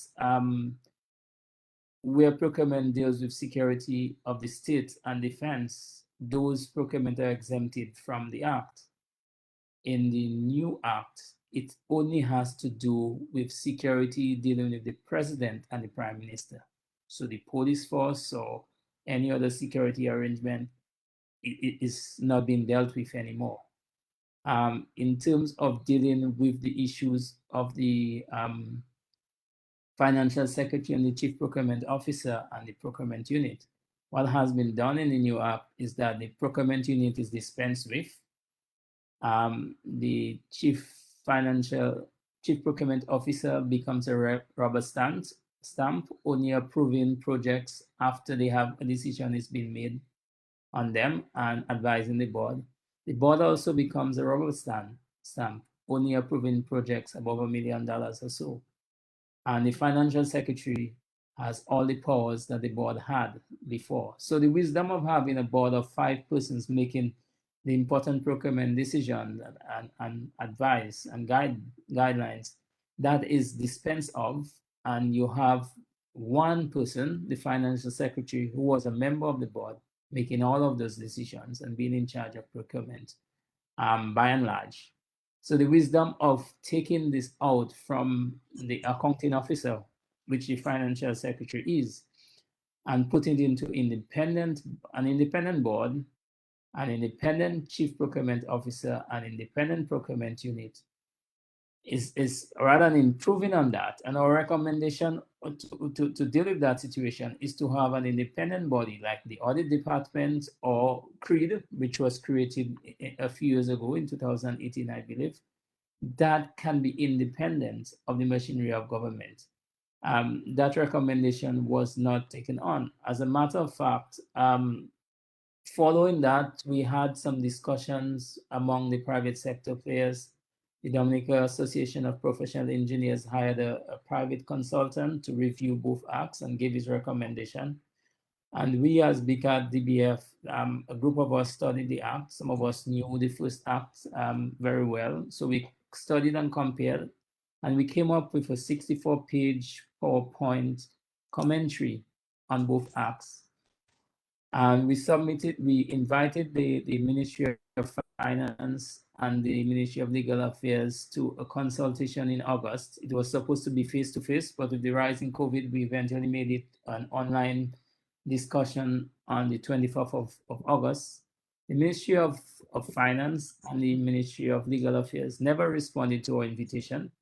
We had the consultation without their participation. We summarized the consultation and presented the PowerPoint documentation to them on the 3rd of September. We had a response on the 11th of October from the financial secretary saying, hey guys, you're too late. We take it, we put it aside. We have approval from the Ministry of Finance and the Ministry of Legal Affairs, the CDB and the World Bank already on the Procurement Act. And mark you, a Procurement Act which literally legalizes corruption. We have approval on that already, and we're not interested in your comments. We have put it aside. If in the future it comes again, we'll look at it. And that is 6 weeks after we made the presentation, more than 2 months after we invite them, almost 3 months after we invite them to a consultation, and 3 months before the act gets into Parliament.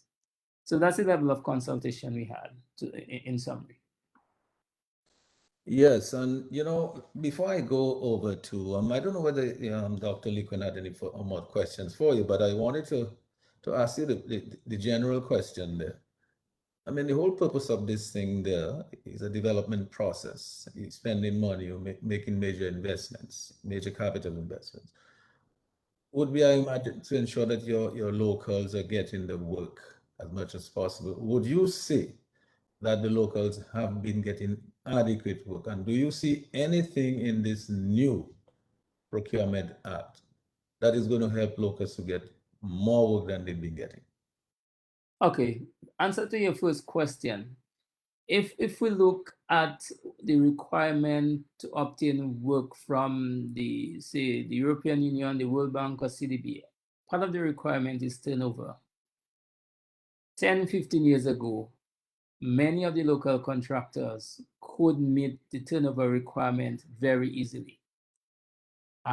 Right now, it's a struggle to meet the requirement of turnover because we have not been able to get work, except if it's funded externally. I can tell you from the point of view of most of the local sector, most of the active contractors who were existing when this government came into power and a little after, the turnover, the amount of work that they get from the public sector has been reduced, except if it's funded by the World Bank, the European Union, or CDB, or another external agency. We just don't get work from the government. The CBI is where the government has a lot of cash that no other government had before. It should have been a good tool to build the local sector, to encourage small contractors to grow, to provide a means for growth. Honorable Vince Henderson spoke about needing capacity building, but how can you build capacity without opportunity? It's like telling children at school now, you don't need to do SBA, you know everything just from the theory. No, we need to go beyond the theory, we need to go to the practice, where small contractors learn how to bid. The larger contractors grow up and become even larger and more competitive. We in the local sector have been able to compete with contractors from the USA, from the European Union, from anywhere in the world, compete side by side, and have been able to form alliances with both local and foreign contractors to get most of the work that has been done in Dominica.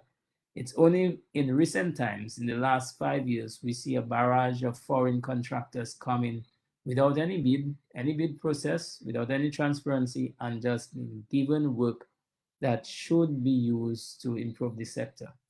One thing that we tried to do over the last decade is to encourage some level of capacity building and training with government work. And there have not been any cooperation on that. When Keppensteel was being built, we got to range development, had some discussion to allow some twinning and to allow some work to be undertaken in a very professional way, in the usual bidding and tender way, and to use it as a means of building capacity in tiling, electrical installation, and various other areas with the local sector. I think they were a bit interested until we went to the government, and the government didn't seem to be interested and very supportive. So in the end, it was very chaotic, and Dominica got much less from building Kempinski than we could have. And the same thing in the housing program. Dominica has gotten much less at that stage after building more than, it is said, 8,000 units over a 4-year period. Dominica cannot boast of being able to go into any Caribbean island and say we can build houses anywhere in these quantities. Not one of the houses built in Belvis Repair was built by a local person. Not one tile was laid by a local person. It's a disgrace. We spend all this money from selling passports, and it doesn't improve Dominica. It doesn't improve human capital. It's a disgrace and a shame. Yeah, well, Thomson, what does all of this tell you? When you think, and Alvin likes to speak about Singapore, where it is the human resource that was the foundation for their economic growth, and see what has happened to that little island there and look at what it is today. Thomson, what does all of this tell you? Tony says it's a shame and a disgrace, and that's putting it mildly. It is a complete disrespect by this government for the people of Dominica. How can you, with your own resources, take foreigners to LeBlanc, take foreigners to pound a nail when we have scores and scores of unemployed youth? You know, this disrespect that this government has for the people of Dominica it's mind-boggling. And that you still have people in Dominica who supports this. It even makes it more unbelievable. I mean, what is irrational? What is irrational to provide jobs to St. Lucians, to Trinidadians at the expense of your own people, using your own resources? I have never seen anything like this in any country that I have been. And Dominicans are taking this. Dominicans are content to see the young life being frittered away, to see the young men on the roadside. It is mind-boggling. You don't even need, you know, assembly skills. These are skills that can be built up, you know, to put a house together. And yet the Dominican public are bystanders. The Dominican public are onlookers to development in their own country. Simply unthinkable, yet it is happening. And the question I always pose to people is, what are we going to do about it? Are we just going to allow this government to continue to disrespect the young people of Dominica, to disrespect the people of Dominica, to confine them to lives of poverty and hardship, and not do more, and at the end of the day, deny them jobs, deny them opportunity, and say, here it is, take this handout. We become so accustomed, Sheridan, to this mendicant type of thinking that it is now normal in Dominica. Normal. Nobody's on the street protesting. Nobody is calling out this government. You know, nobody is saying, well, this house is not going up with foreign labor until our people get a fair share. Nobody's doing this. And in Dominica, sad to say, and probably because I'm so far away, I'm not able to see. And I think that what is going on is probably different, but it has become such the case that we are so dumbed down.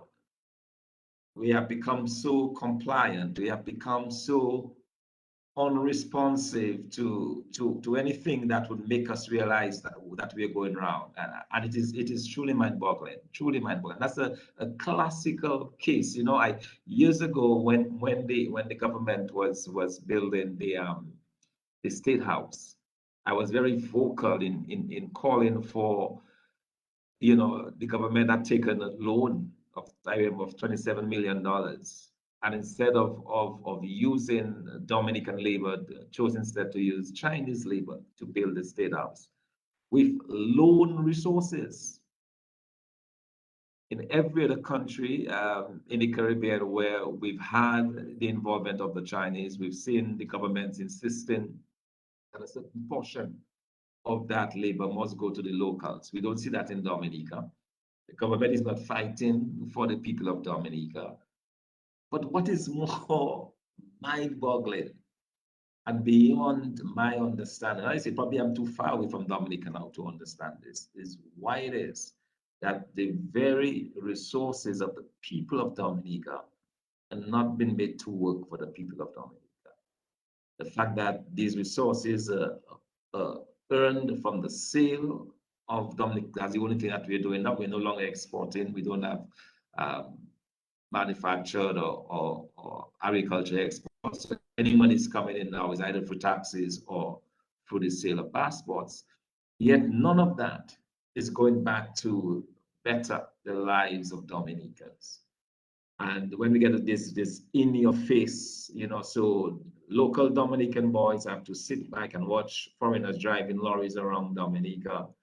Our truckers have to see their vehicles, you know, on the roadside while foreign drivers and trucks going up and down the country. I don't know, Sheridan, what has happened to us? How did we get there? How did that happen? And yet we don't seem to see the response from people who are disadvantaged.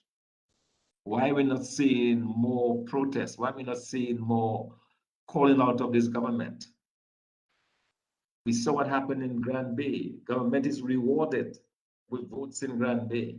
We saw in Portsmouth, government lost an institution that was in Dominica for over 40 years, contributing at least 25% of the country's gross domestic product. And the people of Portsmouth, the ones most impacted, go back to the poll and put back the same government in office. We've fallen asleep. And I don't know, is it a spell? Are we under spell in Dominica? That there is no fight, there is no bite, there is no resistance to what this unrelenting, and that's what it is. It's an unrelenting attack against the people of Dominica by this government. It's an unrelenting attack against the dignity and the well-being of our country.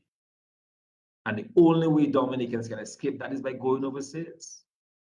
I don't see any young person that I left in Dominica 4 years ago necessarily being better off or improved in their lifestyles, or I don't see young people making it. I don't see I don't see businesses flourishing and expanding. You know, I don't see any of this. Any metric that develops the people, I'm not seeing. But yet what I don't understand is that in the face of all of this, the people of Dominica are quiet. They're not saying anything. What, Sheridan, probably, I mean, you were there, and Tony and so on, you're on the ground, probably you can tell me what's going on. Because I can wrap my mind around it.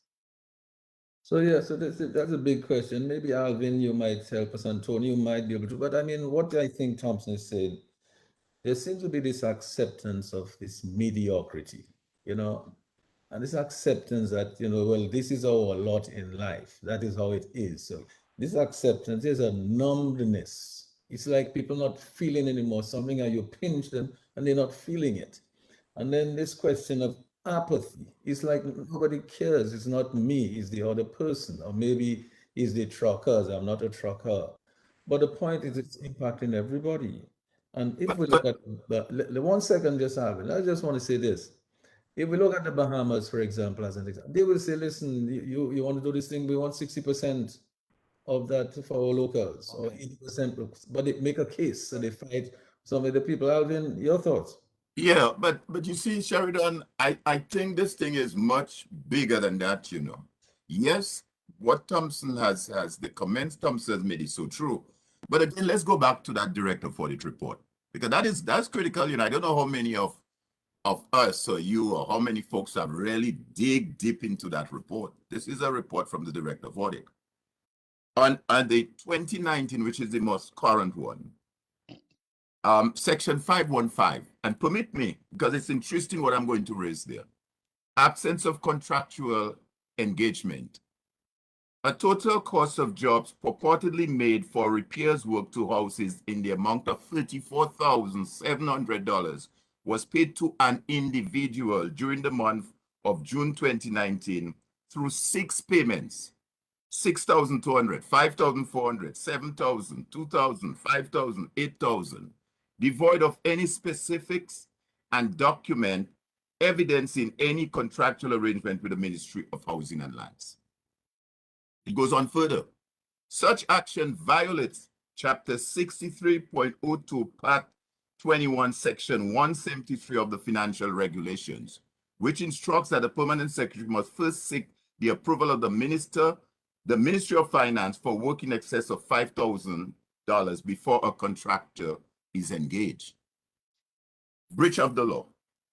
The Ministry of Housing is the machinery of government with responsibility for monitoring and coordinating activities with respect to housing and lands. However, a payment was processed by the ministry for an individual in the amount of $5,500 for medical assistance abroad.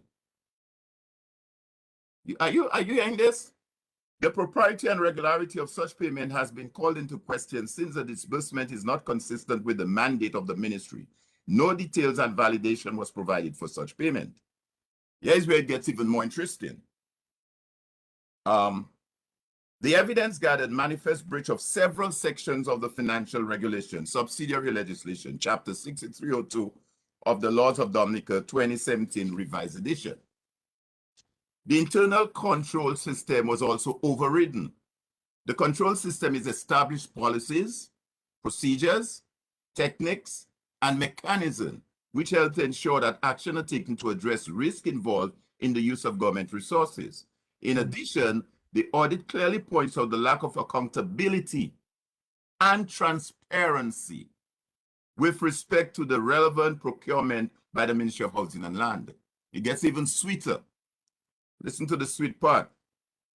In accordance with the provision of the Audit Act, the director for it, let me read at the first. An integral component of the audit process was a formal request to the Permanent Secretary, Accounting Officer, Ministry of Housing and Lands, for a response to the draft audit report, not the final report, the draft. So he's saying, hey guys, we see this, might be a mistake, which contain audit findings and observation and recommendations. In accordance with the provision of the Audit Act, the request sought an explanation, clarification, or justification to the audit findings and observation. The formal request was dated February 20th, 2020, talking about 1919, was dispatched to the accounting officer, and a follow-up request was made April 19, 2021, this year, 6 or 7 months ago, was also dispatched. The audit department has received no response from the accounting officer, that is the permanent secretary. Neither has there been an acknowledgement of receipts of the request. It gets even juicier. A comprehensive audit report which contains a number of audit findings, observation, and other accounting matters and recommendations, highlighting actions that are expected to improve deficiencies and inhibit potential risk, was submitted to the financial secretary on May 13, 2020. See all the requests that's going out? Consistent with the responsibility of the Director of Audit under Section 8 of the Audit Act, Chapter 63.01, a report of the stated audit finding and observation was submitted for intervention of the Office of the Honorable Attorney General on June 3rd, 2020. The AG, the man who is responsible for the law and make sure you follow the law, you do the right thing, that was in all of all in the Nolly process and all kinds of stuff. At the time of submitting this audit report to the Honorable Minister for Finance, the Audit Department has not received feedback from the Office of the Honorable Attorney General and the Financial Secretary. So you see what we are dealing with? Well, what this tells me, Alvin, no, not even an acknowledgement and say, well, hey guys, I got your letter. I haven't had time to look at what it. this tells me, right, is that this auditor, this director of audit, has made, before publishing, has made every effort possible to get clarifications. In other words, giving people the benefit of the doubt and saying, okay, let's ask. It may be a genuine error, fix it. But like Thomson said, bold in his face, I don't care. Now that's what puzzled me, Sheridan, because earlier on Q, there was a program where it seems to come across that folks are saying things repeatedly that is not true. That there is some people saying stuff that is not true, and therefore you need to hear that other side to validate and to say, well, what they're saying is not true. The question is that false? Is that not true? Here's what I wanted to ask. We running a banana republic. This is I want to ask Lambi to do something for us, because I know there's a lot of people out there who are fully engaged, and I know they want to ask a question. I know they want to make a contribution, and we don't want the program to end before we give them a shot at it. So Lambi, I would like to go over to you now so you can give the listeners the numbers and see if somebody wants to make a call, or a few people want to make a call. We'll take their calls now. Just let us hear the callers as they call Lambi. Over to you, Lambi. Thank you very much. The numbers are 449-3095, 449-3096, 449-3097, 616-4257, 305-432-9624. There was someone on the overseas line a while ago. Let's see if that person is still here. Caller, are you still there? Overseas line, are you still there? No, that person has left. 449-309-596 and 97, 616-4257, 305-432-9624, and we're taking your calls right now. Mr. Gregoire, All right, Lambi. So Lambi, if a call comes, you just interrupt us. Let me go over to Tony. yes. We studied ACE engineering in 1997, I believe. And we started work as contractors in 1998. At that time, we had no Procurement Act, but there was a fair amount of... Let me just interrupt you. Can we take a call, a quick call? I'll come back to you because I know Sure. what you have to say is important. Lambi, let's take a call. Yes, caller on the overseas line, please go ahead. Lambi, good evening to all the honorables in the house. Good evening Thank to you. Can you can you hear me clearly, Lambi? Yeah, loud and clear. Yeah. You know, man, I'm enjoying the conversation. I'm so happy it's happening. You know, one of the things, Mr. J, you know, I think that has to come to this elite circle and gathering, you know, in that intellectual cadre, is not saying that we do not address solutions, you know. But I think about 2 weeks ago, Brother Andre, Justice Andre, talked about you have that critical juncture, you know, where almost even speaking has to go to a next level. And I think in this conversation here tonight with Brother Darius's presentation of encircling the Constitution to this concept of us, that collective, I think what we leave out in the conversation most of the times is how can we empower this? Because if we come to the Constitution, what we're really acknowledging is a supremeness of the collective, the nation, the people, the regular people. We always talk about the politicians and what they're doing, but it looks like from Darius's expression of the Constitution that the power is really in that collective. And so I would like us sometime to focus on how we can empower the citizens to act against these conditions when everything else is lost. The parliament is lost, as Mr. G rightly pointed out, we need a change. So when you have 18-3, your thing already guaranteed, you don't really have to give a damn. That power there, the only thing that the Constitution seems to allow us to be able to circumvent that power there is that collective action of the people. And so I would like sometimes for us to use that same conversation, that same constitutional information on these programs to empower the citizens so that we can act, because it seems if we do not act, all is lost. Like we're the last bastion. And so we do not act, as he says, we will not taught the Constitution. And so because we will not taught the Constitution, very few of us understand the empowerment in the Constitution. And I think we at this intellectual circle need to make an effort to spend more time. When we have these issues, let's address them beyond just addressing them. Let us deal with the Constitution and show the people and deal with the level from a legal perspective, whatever. Here are the things that we can do for us to start doing some of these things, because Let me ask you, Procurement Act are things that we really have to address. Let me give me 1 second. Let me just give you the opportunity to do something here, because it's obvious that you have something in your mind that you would like to recommend.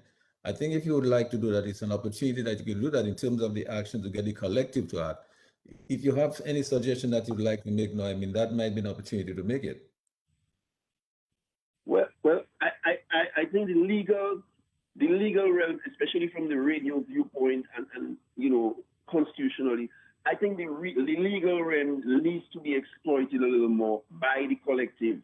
I think we do not get that information. So I'm glad there's some legal vibes. And I think you need to, it's almost like a classroom. Brother Andre, for instance, well, this is how we do a petition. This is what the Constitution states for us to pull a petition. Maybe we can put together a petition for making sure that we get a percentage of our workforce in every contract in the country. So we don't have to beg the Prime Minister for work. It's supposed to be in our Constitution for us to get work. So I'm saying, let us, if we can, I know your brilliant mind can pull it off, Mr. J. I just leave it there. We can, you know, talk about it behind the scene maybe sometime. Yeah, well, thanks a lot for that. I mean, it's always good to have. I mean, Dr. Lecointe, I don't know whether you wanted to add anything. Yes. Yeah, I want to add to that because it's important. A lot of people don't realize, for example, every law is supposed to be in line with the Constitution. So that every law that has been passed by Parliament, and I'm referring here to the laws that Alvin spoke about, which have been breached or violated, they are a part of the Constitution until a court says they are unconstitutional. So that if you violate the law that has not been invalidated, you are violating the Constitution. Now, the Constitution is the only document in Dominica and in any country with constitutional government in which public officers take an oath to protect and defend it.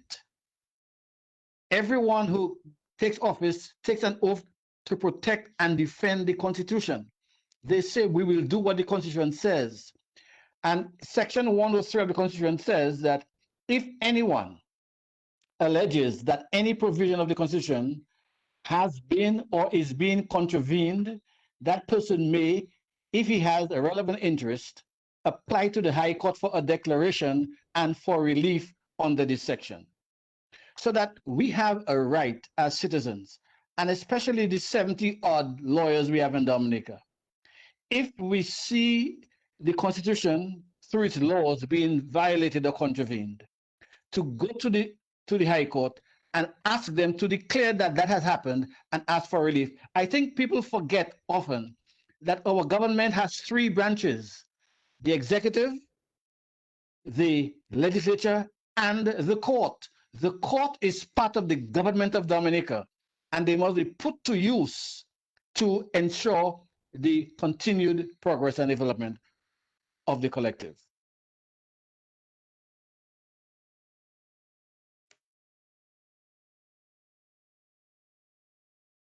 I'm not hearing. Not hearing you, Mr. G. Sorry about that. My mic was muted there. I was saying this just before I go over to Alvin and Tony. Lambi, do you have a call that you wanted to take before I go over?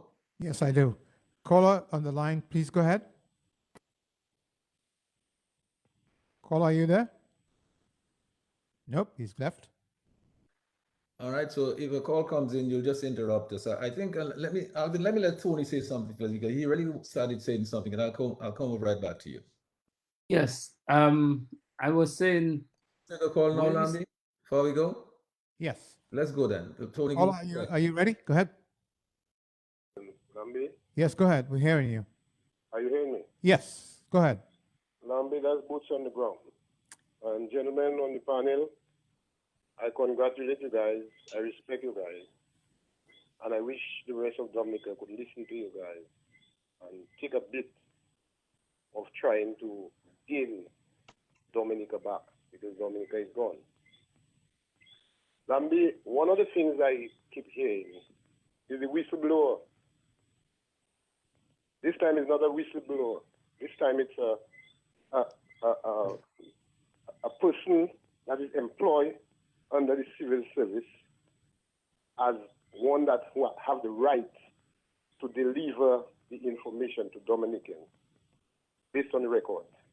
And that person is the director of audit, this person that gives the report. The people of Dominica now have received the report, and I believe a lot of people still don't understand. One of the things I want us to do is try to let Dominicans understand the audit report that is given should be supported by all Dominicans, because we're talking about the finances of Dominica and the principles that Dominica finance need to be managed. And I feel this time around, if we don't give support to the civil servant worker that have come out and do the job that they were employed to do by the Constitution of Dominica, our people will never be able to repay for the damages that we're going to do to our country. We need to let people understand the last parliament, because a lot of people don't understand what is happening in terms of the explanation on the contract, the Dominica possibility to be able to be self-sufficient and to be able to sell Dominica overseas. We finish with that based on what transpired. I do think all Dominicans understand that. So I believe, Lambi, our people, you see, Rosanov, we're not stupid. Because the way that's going on is as if it's a set of dotish that in Dominica. We need to change the dotish mentality and rise up and ask questions. Labor rights. There's labor rights that have trucks. There's labor rights into contracts. There's labor rights into construction. And what is happening to them this time, they need to wake up and support this civil service worker that just gave the audit report to Dominica. And we need to do something about it. Doesn't matter what, we need to go forward. The boots finish. Let's walk barefooted. Even my name is Boots on the Roof, I don't have no boots. We're walking barefooted, but we need to walk the streets and ask the Dominican government that is now to stick with the Constitution and give us the reports that we need. Dominicans, good night, and thank you. Bye-bye. Yes, and thanks a lot. Thanks a lot for that intervention as well. Lambi, did you have any more calls you want to take? No, or can I go to Tony? There's another caller. Caller, please go ahead. Yeah, good evening, Lambert. Good evening to Mr. G and the panel. Yes. You know, what is amazing is that I listened to the other program, as it's called, on Q95. And this gentleman, I won't necessarily put a name to him, but after he received all his CBI money and developed himself, he referred to his business, and we know it was funded by CBI. He is now pressing the contractors as though, well, the contractors must get it together to buy the appropriate trucks to build the airport. And I found that a bit hypocritical. After how did you develop your business? You got free money from our sales of our passports. And now you're saying that the poor man, the small contractor who has been starved, who has not been given any business, he must get from somewhere a bigger truck to move earth at the airport. I don't know if this is directly on the topic, but it's an indication of the kind of selfishness that we're talking about. You got yours, and now you're telling somebody else that somehow they have to get it from somewhere else. You got our money, but not everybody must share in that money. Thank you. Thanks a lot for that too. Good intervention. Do you have any calls you want to take, Lambi? So I'll go to Tony. Yeah, Tony, let's go. Yes, I was making a reference to opportunities that we had when we studied ACE engineering. We had the opportunities to bid for government and private sector jobs on a transparent basis. And we grew from virtually a few $1,000s to $1 million company, several $1 million company, because for the first 10 years of our existence, from 1997 up to around early 2000s, we could bid for any government project, and all we needed was a competitive edge and an ability to manage well. And we did, and we grew. And we moved from employing just ourselves as directors to, by 2005, we were employing 60 persons. And we went to about 120 in 2012. From beyond 2009, even before the procurement bill came into force, we already feeling the squeeze of bad procurement practice, which continued throughout the rest of Dominican existence. So I'm saying opportunity for young people to grow the economy, to have new kids on the block developing, need a good procurement legislation that allow open and transparent procurement practices to allow people to grow and to mushroom and to develop and take opportunity. Mm-hmm. No, that is clear. I can see that very, very clearly. Alvin, you wanted to add something to it. Yeah, no. I just wanted to make a brief comment, and it may sound like a recurring decimal, if you want to call it that.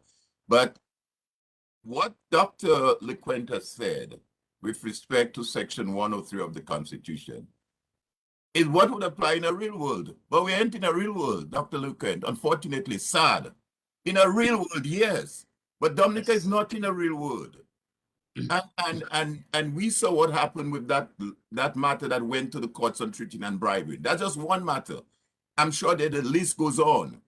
So even within the judicial system, Dominicans do not have any sense of hope. And let me say that during my young years, with my mentor, Charles Savre in the CSA at the time, you know, when we went on strike, what we would say? He said, no, there's nothing like legal or illegal strike. A strike will be either successful or unsuccessful. Never use the word legal or law or constitution, nothing like that. A strike will be either successful or unsuccessful. And you know, in 1979, for those of us who seem to forget, and those of us who doesn't know, you know what led to Patrick John administration came down? A piece of legislation. A piece of legislation that he was bent on going to Parliament to pass.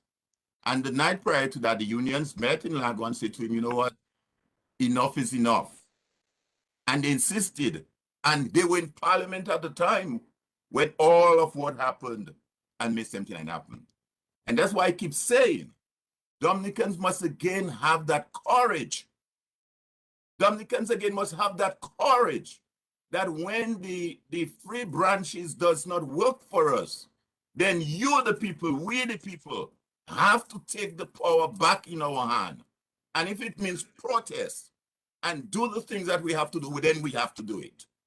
And until such time, we are ready to do that and to stand like the guy, the caller who said boots on the ground.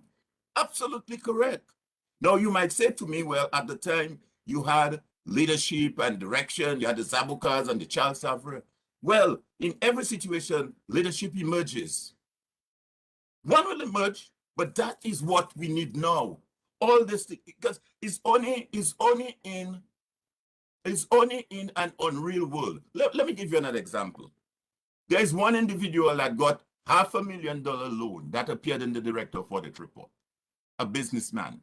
Now, granted, we all get loans, either as a business or as a personal person, and you run into situation. I understand that. You're in a jam, you can't pay the loan, you go to the bank, you say, hey boy, things are tight, I lost my job, business wasn't good, COVID came, whatever the excuse. The individual was on the radio justifying the reason why he got the loan and went as far to saying he could have gotten more had not the oppositional leader intervened or said what he said and prevent him from getting the other 500,000. But guess what? At that discussion, you had a sitting senior minister of government, condoning what this individual was saying. And he went as far to say, what's the Director of Audit? I mean, is that a real Dominica? Are you telling me now we should deal, how are we going to deal with that? By taking what? Report it to the courts, file something? It takes 5 years, 10 years, by which time people are still being hurt.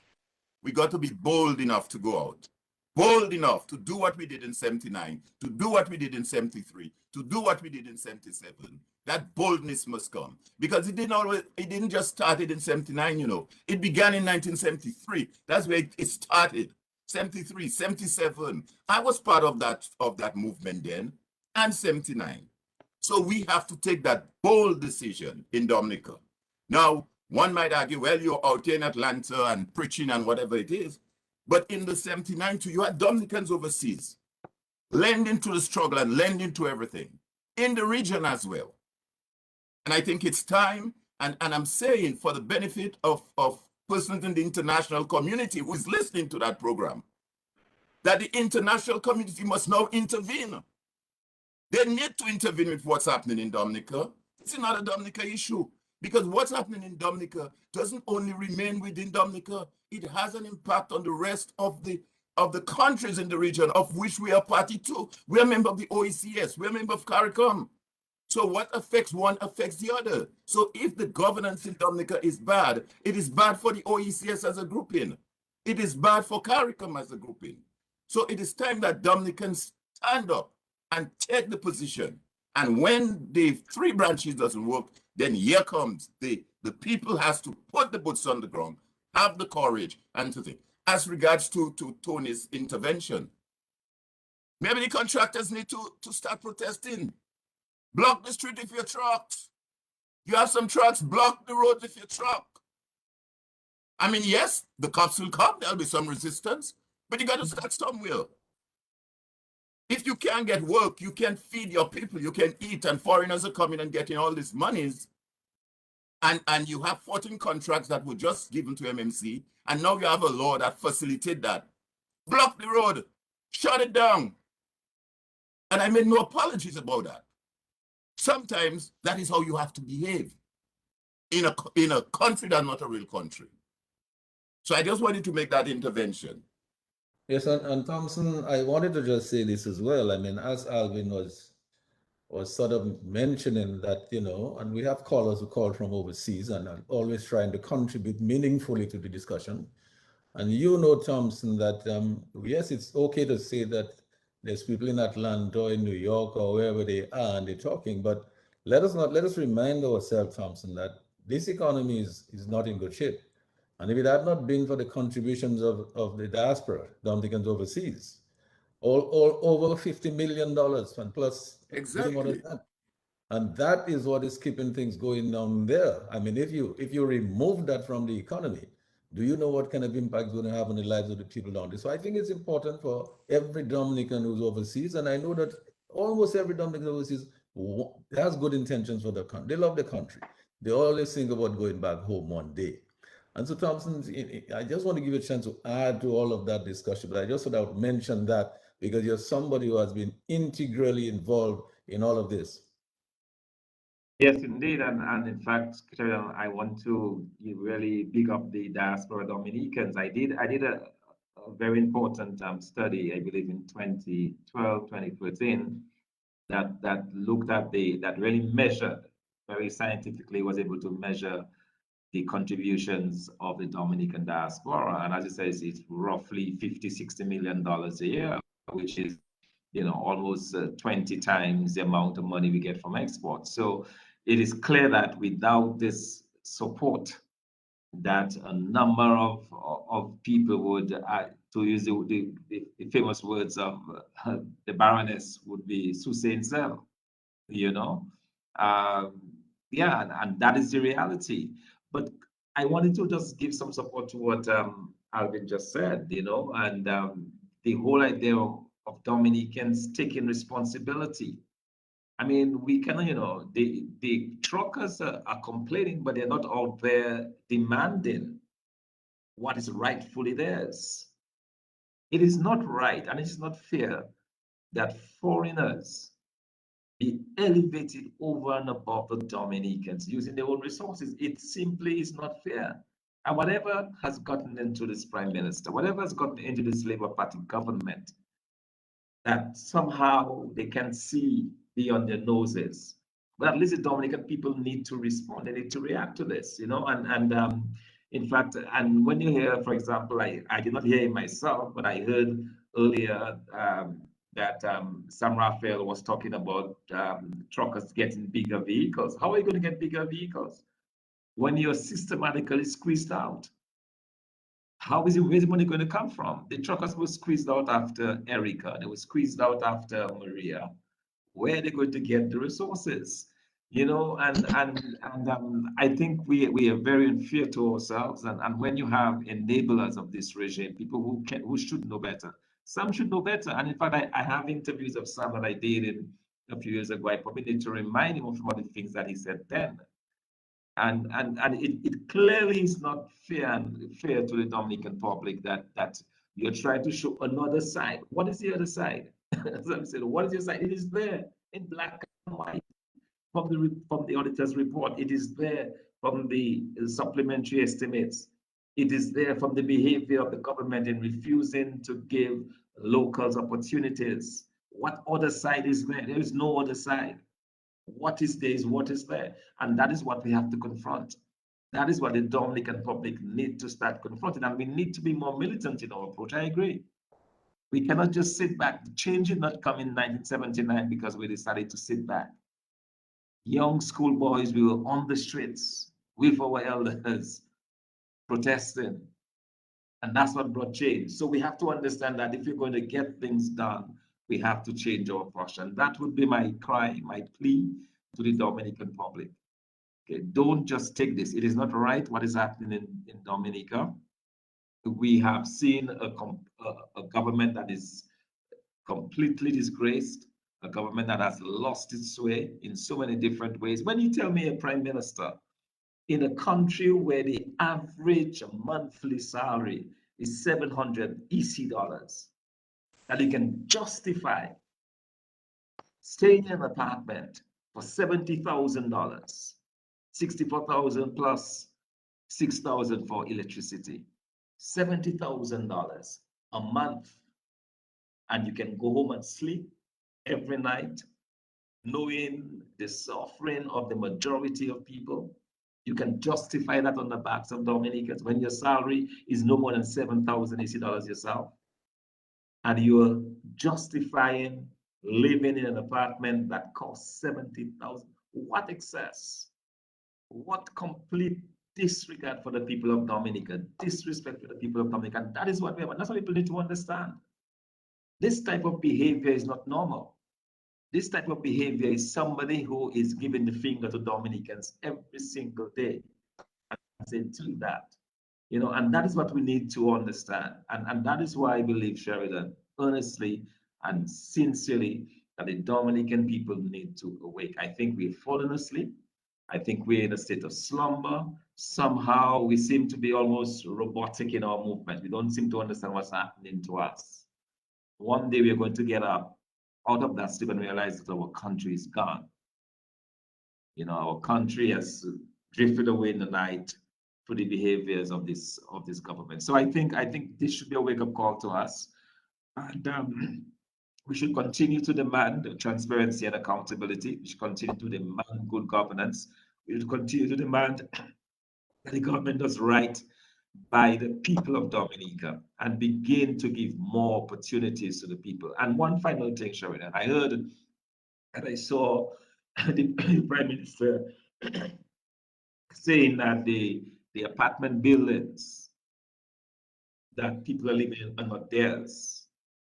That belongs to the government. What is the government not live in apartments? You need to empower the people.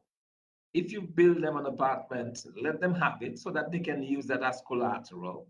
They can get a small loan, they can start a business, they can do something to improve themselves.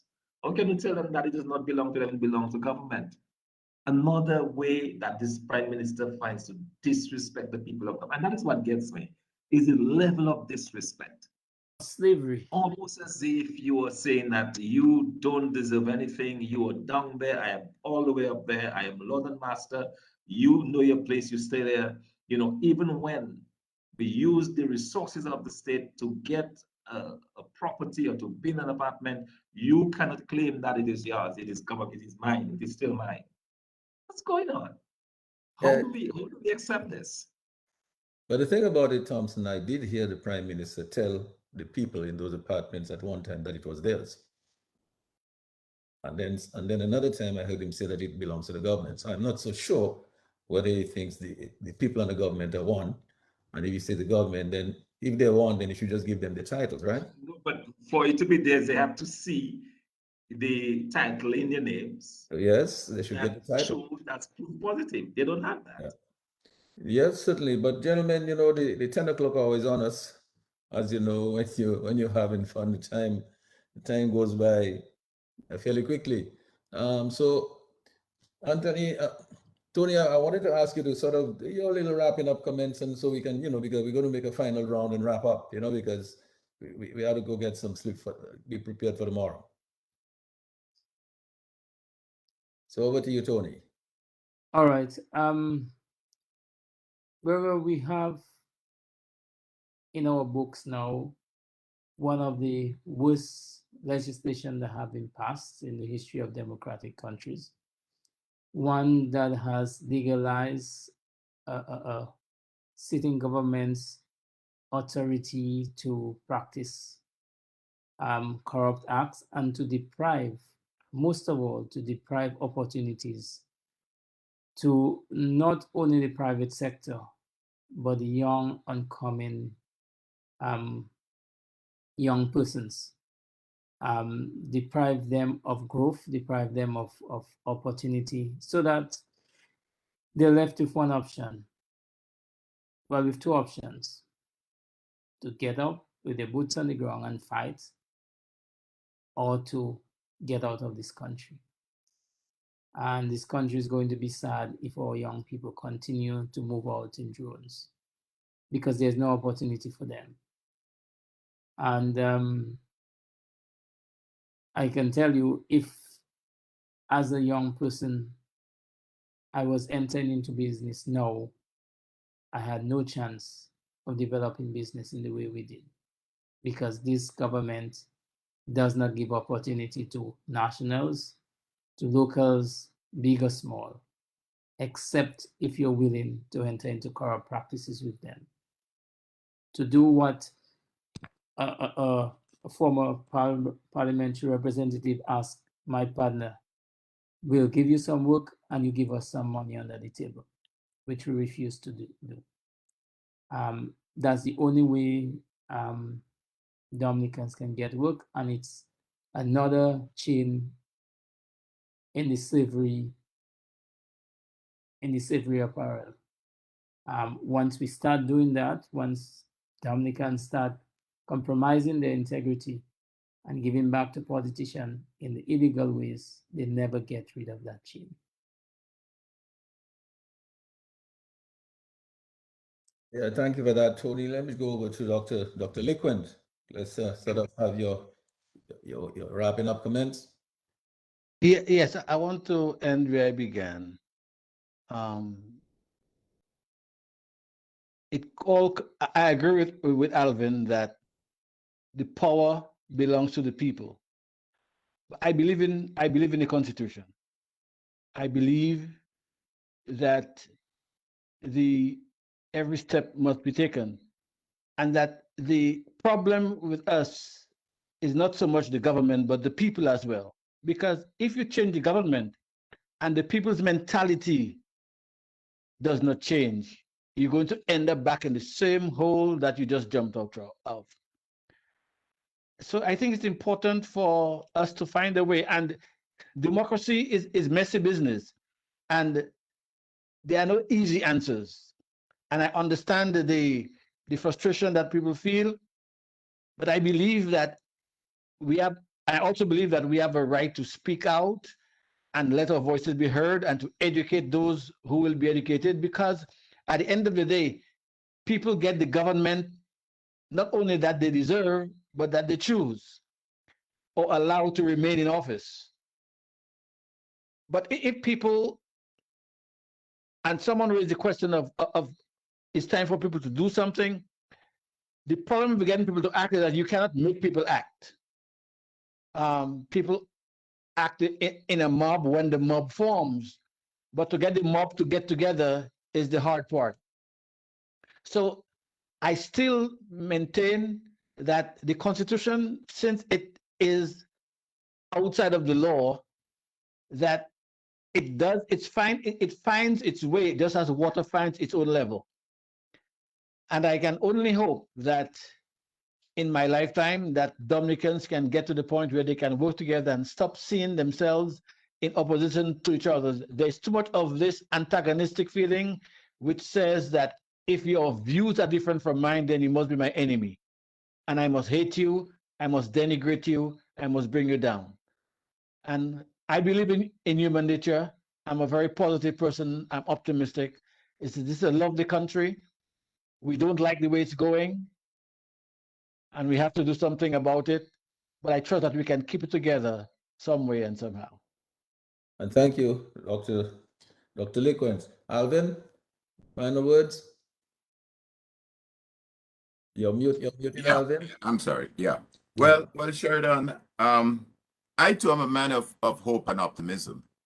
And even with the, how should I say, even with the passion and the emotions with which I express my position, I'm a man of hope. I believe that the future of Dominica because it lies in the hands of every Dominican, but primarily young people. And I believe, like Dr. Lecointe just said, water finds its line at some point, its level. And I believe there is hope. I think that young people and people in general must continue to look for that hope. But it's like the scriptures say, faith without action means nothing. So you can have all the hope and the faith. There has to be some action with it. So faith without action is empty. Hope without action is empty. A friend shared a quote with me tonight on my WhatsApp. It says, if the Negro in the ghetto must eternally be fed by the hands that pushes him into the ghetto, he will never become strong enough to get out of the ghetto, unquote. That was by Carter G. Woodson, who made that quote, 1875 to 1950. So we have to rally that commitment, that strength. We know we use the word a lot, resilient. The government uses it a lot. We're resilient people, and we must bring that resilience to the fore. So, yes, I'll continue to contribute in my little way, and I know there are many of us out in the diaspora will continue. This is not a question of hating one against the other. As I said, we need to get to that civil discourse, dialogue. But at the end of the day, we must put our feet down and take action. Where we see injustice, we need to do something about it.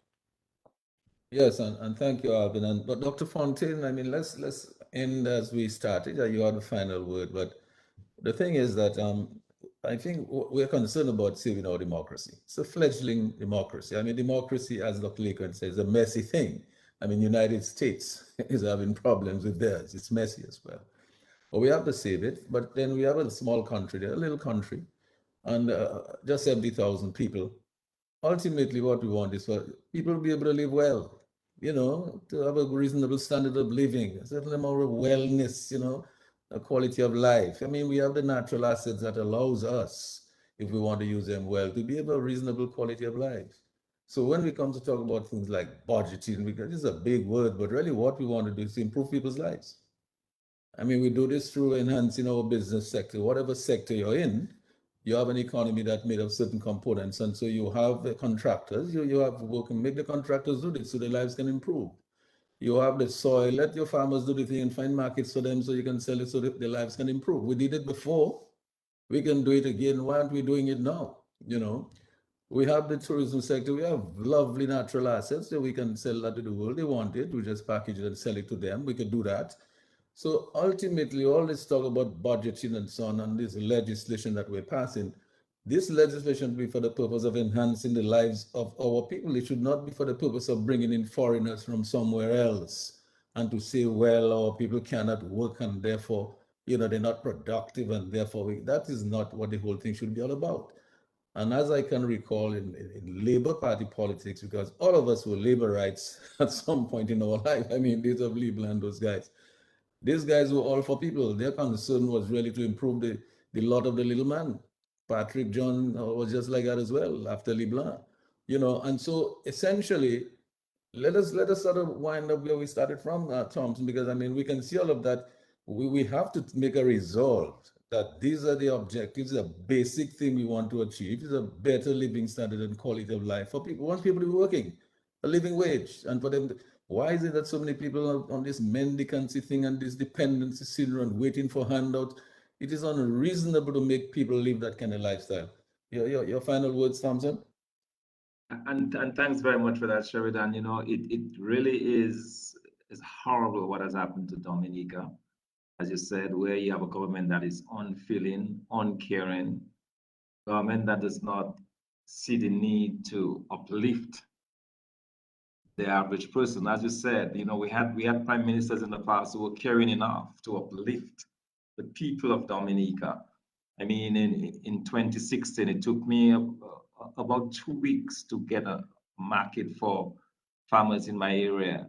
In about 6 months, we brought in over $300,000 in that community, and government has not done anything over 20 years for that community. It shows that's a government that has a disconnect, a prime minister who is really not the kind of person that we should have in government, because clearly by his lifestyle, the wearing of $1,000 suits and $64,000 mansions and so on, and just the decadence that he brings to the office shows a lack of caring for the people. At the end of the day, Dominicans are suffering, we are hurting.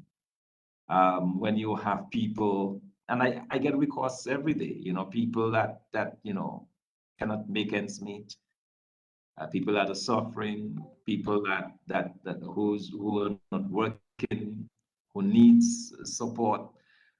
And for me, we're in that position because of bad governance, and that is the bottom line.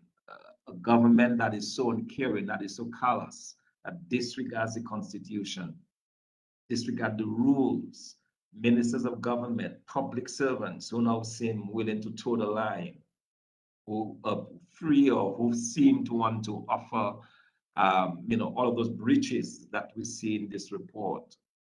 Something that would never have happened in Dominica 20, 25 years ago. Yet that is what we have, because the mindset of the people have changed, the expectations have changed. People are now not operating from a position of strength, but from a kind of a mendicant type of situation where they have to reach out. Even people like Sam Raphael at one time was an independent voice, now find himself crawling behind the government so that he can have his own business. That is where we have found ourselves. So we are losing our independence. We are losing our independent voice. And that is wrong, and the worst thing about what I see in Dominica is the creeping in of this corruption, this corruption thing. And that's what is reflected in that audit report. A level of corruption that is clear in Dominica, that people are getting money from government that they don't deserve. There is no process. There is no transparency. $500,000, $6 million, $25 million going to individuals without any kind of accounting. We are seeing corruption seeping into our society. And I have seen corruption in Africa, I can tell you. And from the time your country gets to that point, you're lost. You are completely lost. And that's what we have. And I hope and I pray sincerely tonight that we do not continue down this path. That there is enough time to redeem the situation. There is enough time for us to pull back.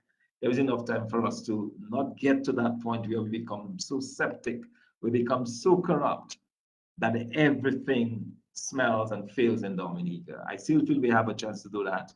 I would like to appeal to the people of Dominica to see themselves, as Dr. Lecointe said, not as you against me or me against you because we share different views and so on, but as coming together. I believe we can pull together.